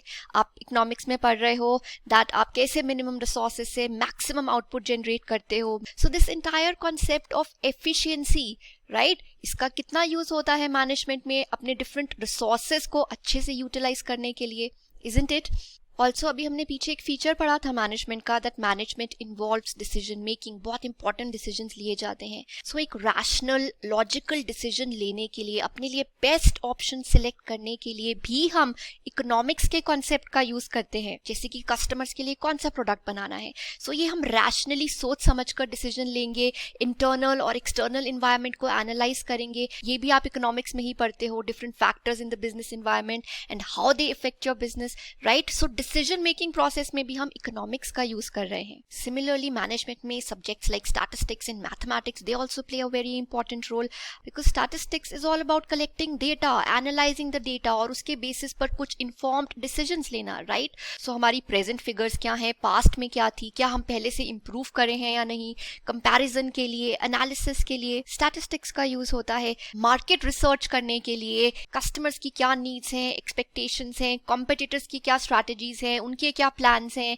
वो कौन से प्रोडक्ट सेल कर रहे हैं. सो ये सारी इंफॉर्मेशन गैदर करने के लिए हम स्टैटिस्टिकल टूल्स का यूज करते हैं, ना कि सिर्फ इंफॉर्मेशन गैदर करने के लिए बट उस इंफॉर्मेशन को एनालाइज करने के लिए भी आजकल हम कितने स्टैटिस्टिकल सॉफ्टवेयर्स का यूज करते हैं और फिर उस एनालिसिस के बेसिस पर ही हम कोई डिसीजन लेते हैं. वैसे ही हम सोशियोलॉजी, साइकोलॉजी, एंथ्रोपोलॉजी इन डिसिप्लिन्स की नॉलेज का भी यूज करते हैं मैनेजमेंट में एम्प्लॉइज और कस्टमर्स के बिहेवियर को समझने के लिए. Like we have already studied that management is a social process, it is a human process. So to understand the psychology of employees and customers we make use of these subjects in the field of management. जैसे management में हम motivation theories पढ़ते हैं कि employees को कैसे motivate कर सकते हैं, क्या क्या ऑप्शंस हैं. So all that is a part of discipline of psychology. वैसे ही कस्टमर्स के बिहेवियर को, कस्टमर्स की बाइंग हैबिट्स को समझने के लिए हम साइकोलॉजी, एंथ्रोपोलॉजी का यूज करते हैं. एंथ्रोपोलॉजी क्या होता है? It is a study of humans, right, their customs, their cultural backgrounds, their beliefs, वो कैसे बिहेव करते हैं, क्यों बिहेव करते हैं. सो कस्टमर्स के इस बिहेवियर को समझने के लिए कि कस्टमर एक प्रोडक्ट क्यों खरीदता है, वो एक प्रोडक्ट में क्या देखता है, क्या प्रोडक्ट के फीचर्स कस्टमर्स को अट्रैक्ट करते हैं या प्रोडक्ट का प्राइस या कुछ added services, what is it that customers want. So ये सब समझने के लिए हम इन डिसिप्लिन का यूज करते हैं. So there are numerous other disciplines, other subjects जिनके कॉन्सेप्ट्स और आइडियाज को हम मैनेजमेंट में अप्लाई करते हैं. And that is the reason that management is called multidisciplinary, because ideas and concepts are drawn from various disciplines. Clear? Then the next feature is that management में कुछ levels होते हैं. Right, अब इसका क्या मतलब हुआ? आपने वो बड़ी बड़ी बिल्डिंग्स देखी हैं जिसमें कितने सारे फ्लोर्स होते हैं, right, ground floor, first floor, second floor, third floor and so on. तो हम एक बड़ी सी बिल्डिंग को कितने सारे लेवल्स में डिवाइड कर देते हैं, है ना, डिफरेंट फ्लोर्स में डिवाइड कर देते हैं. वैसे ही मैनेजमेंट को, मैनेजर्स को भी हम डिफरेंट लेवल्स में डिवाइड कर देते हैं. मतलब ऑर्गेनाइजेशंस में एक हायरार्की को ऑब्जर्व किया जाता है. हायरार्की का मतलब होता है अरेंजमेंट, ग्रुप कर देना लोगों को इनटू डिफरेंट लेवल्स. सो जब हम ऑर्गेनाइजेशंस में मैनेजर्स को 3 डिफरेंट लेवल्स में ग्रुप कर देते हैं depending upon their position, their rank, their authority, their power, their rights, their responsibilities, so उसे कहा जाता है हायरार्की और levels of management. So there are 3 levels in the organization: top level, middle level and lower level. तीनों levels पर managers की different duties होती हैं, डिफरेंट रिस्पॉन्सिबिलिटीज होती हैं. So top level is the highest level in the organisation. यहाँ पर आपके सीनियर मोस्ट मैनेजर्स बैठते हैं, राइट, जो कि पूरी ऑर्गेनाइजेशन के ऑपरेशंस को सुपरवाइज करते हैं, पूरी ऑर्गेनाइजेशंस के लिए डिसीजंस लेते हैं, गोल सेट करते हैं. इनके पास मैक्सिमम अथॉरिटी होती है, मैक्सिमम पावर होती है, राइट होती है डिसीजन लेने की. जैसे कंपनी का president, CEO, managing directors, chief financial officer, right, chief operating officer, etcetera. Now middle level managers कौन होते हैं? वो मैनेजर्स जो डिफरेंट डिपार्टमेंट्स को, डिफरेंट फंक्शंस को मैनेज करते हैं. जैसे वी हैव मार्केटिंग मैनेजर जो मार्केटिंग डिपार्टमेंट को मैनेज करेगा, एचआर मैनेजर एचआर डिपार्टमेंट को मैनेज करेगा, फाइनेंस मैनेजर फाइनेंस डिपार्टमेंट को मैनेज करेगा. ऐसे डिफरेंट फंक्शंस को मैनेज करने के लिए, ये देखने के लिए कि उस लेवल पर जो भी वर्कर्स हैं, जो भी एम्प्लॉइज हैं, वो अपना काम अच्छे से कर रहे हैं, उन्हें कहा जाता है मिडिल लेवल मैनेजर्स. इनके पास in comparison to the top level कम अथॉरिटी होती है देन लोअर लेवल मैनेजर्स. अब ये वो मैनेजर्स होते हैं जो day to day operations, day to day activities और जो वर्कर्स ये एक्टिविटीज कर रहे हैं उन्हें मैनेज करते हैं. सो ये डे टू डे काम प्लान करते हैं, ये वर्कर्स को डिफरेंट जॉब्स असाइन करते हैं, टास्क असाइन करते हैं, है ना, वर्कर्स को इंस्ट्रक्ट करते हैं कि काम कैसे करना है. दे इंश्योर कि वर्कर्स डिसिप्लिन में काम कर रहे हैं. अगर इन वर्कर्स की कुछ प्रॉब्लम्स हैं, कुछ ग्रीवियंसेस हैं, उन्हें सॉल्व करते हैं. अगर उन्हें कुछ मशीनरी, टूल्स, मटीरियल्स की जरूरत है तो उन्हें वो प्रोवाइड करते हैं. सो सभी डे टू डे एक्टिविटीज को मैनेज करने के लिए we have lower level managers. So lower level पे किस तरह के मैनेजर्स होते हैं? जैसे कि सुपरवाइजर्स, क्लर्क्स, इंस्पेक्टर्स हो गए, लोअर लेवल एग्जीक्यूटिव्स, ये सब आपके लोअर लेवल मैनेजर्स हैं. और इस लेवल पर मैनेजर्स के पास जो अथॉरिटी होती है वो सबसे कम होती है, it is least. So this is the kind of hierarchy that is observed in management. So यहाँ पर हमने जो भी ये पूरा डिटेल में डिस्कस किया है ये आपके सिलेबस में नहीं है, ये आपकी सिर्फ नॉलेज के लिए था, बिकॉज हम डिस्कस कर रहे हैं कि 3 लेवल्स होते हैं तो समझना तो जरूरी था, एक बेसिक आइडिया लेना इंपॉर्टेंट था. सो आई होप आपको ये क्लियर है. सो इस पॉइंट में, इस फीचर में आपको बस इतना याद रखना है दैट ऑर्गेनाइजेशन में हम एक हायरार्की को ऑब्जर्व करते हैं, मतलब 3 डिफरेंट लेवल्स होते हैं, top level, middle level and lower level. Clear? Moving further to the next feature of management, which is management need not be owners. So they are saying that जरूरी नहीं है कि management और owners they are one, एक ही है, ऐसा जरूरी नहीं होता. अब देखो, अगर आप कोई छोटा सा बिजनेस कर रहे हैं, there is just one individual, है ना, जैसे आपका ग्रोसरी स्टोर होता है या कोई वेजिटेबल वेंडर है, तो वो क्या करता है, वही ओनर है और सब कुछ मैनेज भी वही कर रहा है, वही प्लान कर रहा है कि अच्छा कौन कौन सी सब्जियां बेचनी है, किस पर्टिकुलर एरिया में अपना ठेला लगाना है, वही सारे रिसोर्सेज को भी एक्वायर करेगा, अरेंज करेगा कि अच्छा अगर आपको ठेला लगाना है आपको एक कार्ट की जरूरत पड़ेगी, आपको वेइंग स्केल की जरूरत पड़ेगी, कुछ पैकेट्स की जरूरत पड़ेगी जिसपे आप वेजिटेबल्स बेचोगे. अब बेचने के लिए जो वेजिटेबल्स चाहिए वो खुद मंडी जाता है, राइट, देखता है कि सबसे अच्छी सब्जी लेकर आनी है, बेस्ट प्राइस पर लेके आनी है, तो सब कुछ खुद ही कर रहा है. जैसे सोल प्रोप्राइटर होता है, वही ओनर है और वही सब कुछ मैनेज कर रहा है. आप ये पढ़कर आए हैं, sole proprietor, partnership and company form of organization, joint stock company. So जो कंपनीज होती हैं, जॉइंट स्टॉक कंपनी, वहां पे ये जरूरी नहीं है दैट जो ओनर है वो ही मैनेजर है. जॉइंट स्टॉक कंपनी में ऐसा नहीं होता है ना, ये भी आप पढ़कर आ रहे हो, आपने अकाउंट्स में भी पढ़ा है, सेपरेट लीगल एंटिटी कॉन्सेप्ट, तो ये वही है. सो हम बोल रहे हैं दैट मैनेजमेंट जो कि एक कंपनी को, एक बिजनेस को मैनेज कर रही है, और जो ओनर है, ओनर कौन होता है, जिसकी कैपिटल लगी होती है बिजनेस में, कंपनी में. सो ये दोनों सेपरेट हैं in case of joint stock company. Joint stock company आप सभी को पता है, ये एक ऐसी ऑर्गेनाइजेशन होती है, एक ऐसी बिजनेस एंटिटी होती है which is owned jointly by all its shareholders. सभी शेयर होल्डर्स के पास एक स्पेसिफिक पोर्शन होगा कंपनी के स्टॉक का. सो ऐसी कंपनीज में for example Tata Motors, Reliance Industries, State Bank of India, ये सब क्या हैं, these are joint stock companies. So ऐसी कंपनीज में क्या होता है, जो कंपनी के ओनर्स हैं, जिनका पैसा लगा हुआ है, they are separate from the company. Company की अपनी एक एग्जिस्टेंस है in the eyes of law, और इस कंपनी को मैनेज कौन कर रहा है. तो मैनेज करने के लिए शेयर होल्डर्स क्या करते हैं, कुछ इंडिविजुअल्स को इलेक्ट करते हैं जिन्हें कहा जाता है बोर्ड ऑफ डायरेक्टर्स, जो टॉप लेवल होता है मैनेजमेंट का, जिसमें कौन आता है, CEO, president, vice president, CFO, CTO, chief technical officers, ये सारी सीनियर मैनेजमेंट जो पूरी कंपनी को क्या करती है, मैनेज करती है, पूरी ऑर्गेनाइजेशन को सुपरवाइज करती है. सो ये कंपनीज की मैनेजमेंट है which is different from its owners, right. That is what is meant by management need not be owner. जरूरी नहीं है दैट जो कंपनी को ओन करते हैं, जिनका पैसा लगा है, वो ही कंपनी को मैनेज भी कर रहे हैं, कंपनी के लिए planning, organising, controlling, everything. No, management and owners they are different entities in case of joint stock company. Clear? Then finally the last feature of management that it is intangible. Intangible का क्या मतलब होता है, something that you cannot see with your eyes or something that you cannot touch. जैसे Pepsi की बोतल है, कोई कार है, या फॉर दैट मैटर आपकी करेंसी है, नोट्स हैं, राइट, आप इनको देख सकते हो और आप इनको छू भी सकते हो. मैनेजमेंट एक प्रोसेस है, एक फोर्स है, आप इसे देख नहीं सकते और ना ही आप इसे टच कर सकते हो. आप इसे सिर्फ, आप बस इसकी प्रेजेंस को फील कर सकते हो that yes something has been managed और something has been mismanaged. For example, आप अपनी फैमिली के साथ किसी की वेडिंग पे जाते हैं, राइट, कार में जा रहे हो, वहां पर जब आप गए तो आपने देखा कि कार पार्क करने की जगह ही नहीं है और ना ही कोई अरेंजमेंट है. किसी तरह से आप इधर उधर पार्क करके फाइनली अंदर वेन्यू में जाते हैं. अंदर जाते हो तो देखते हो कि वो पूरा का पूरा हॉल एकदम भरा हुआ है, बैठने की जगह नहीं है, राइट, कैपेसिटी बहुत कम है हॉल की, लेकिन लोग बहुत ज्यादा इनवाइट कर दिए हैं.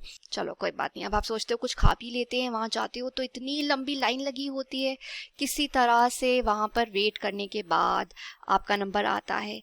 जब आप खाना देखते हो तो सारा ओपन पड़ा होता है एंड एकदम ठंडा, आपका कुछ खाने का मन नहीं करता, आप अपनी फैमिली के साथ बिना कुछ खाए पिए वापस आ जाते हो। सो अब आपने जो भी एक्सपीरियंस किया उस वेडिंग में, जो भी फील किया, उसके बारे में एक दूसरे से डिस्कस तो किया होगा। तो यहाँ भी आपने ये डिस्कस किया कि यार कुछ प्लान नहीं था, अच्छे से कुछ भी अरेंजमेंट नहीं था, इट वाज मिसमैनेज्ड, मैनेजमेंट नहीं था, है ना। सो ये आप कैसे बोल पाए? बिकॉज आपने जो जो एक्सपीरियंस किया आपने उसके बेसिस पर बोला दैट मैनेजमेंट था या नहीं था। Similarly in the organizations also management can not be seen और touched whether things have been managed और नॉट। आप इसे सिर्फ फील कर सकते हो, सिर्फ विटनेस कर सकते हो इन टर्म्स ऑफ अगर किसी कंपनी की परफॉर्मेंस इंप्रूव हुई है, अगर कोई कंपनी प्रॉफिटेबल है, उसकी प्रोडक्टिविटी अच्छी है, सेल्स इंक्रीज हो रही हैं, मार्केट शेयर इंक्रीज हो रहा है, बहुत पैसा वो कमा रही है। सो आप इन रिजल्ट्स को देखकर ये कंक्लूड कर सकते हो that yes this company, this organization, this business has been managed well. But आप मैनेजमेंट को एज सच अपनी आंखों से देख नहीं सकते, सिर्फ जो रिजल्ट्स हैं, जो आउटपुट निकल के आ रहा है मैनेज करने के बाद, आप उसे फील कर सकते हैं, उसे विटनेस कर सकते हैं, right. That is why management is intangible in nature. So that's it. With this we have completed all the features of management. Please सब कुछ नोट कर लीजिए एंड मॉड्यूल से जो आज पॉइंट्स हमने डिस्कस करे उन्हें भी रीड करना है। Eight the same time video को अभी पॉज करो और बाकी सभी फीचर्स भी रिवाइज कर लो। Once you have done that, come back to the video and check out the MCQs. So the first question is, management has an authoritarian setup which formalizes standard set of rules and procedures to be followed by subordinates and ensures their compliance with the rules and regulations. Which of the following features of management this statement implies? So we are talking about authoritarian setup, formal set of rules and regulations, procedures. So this means that management is a system of authority, right? Then the next question is, management is applicable to political, social, religious, educational institutions also.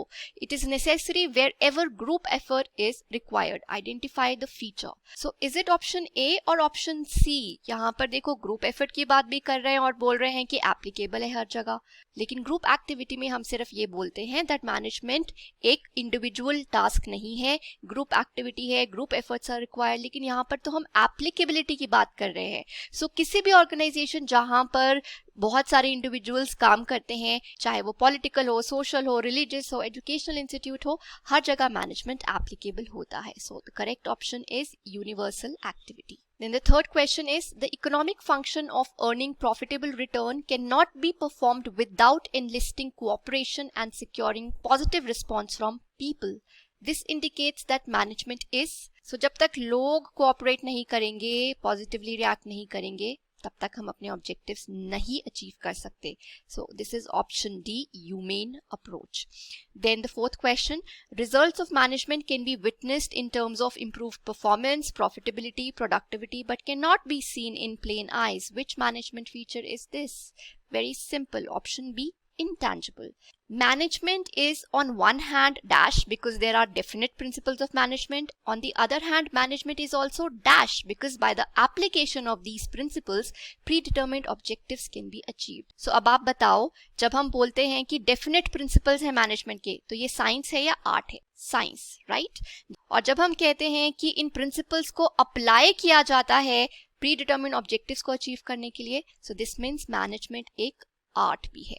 Then the next question, which is given in your module exercise 6 number, which of the following statement is not correct? So ये तो correct है, ये हमने पढ़ा है, ये भी हमने पढ़ा है कि management universal है, ये भी पढ़ा है. Management is a rigid process, तो हमने नहीं पढ़ा. So option D is not correct. Clear?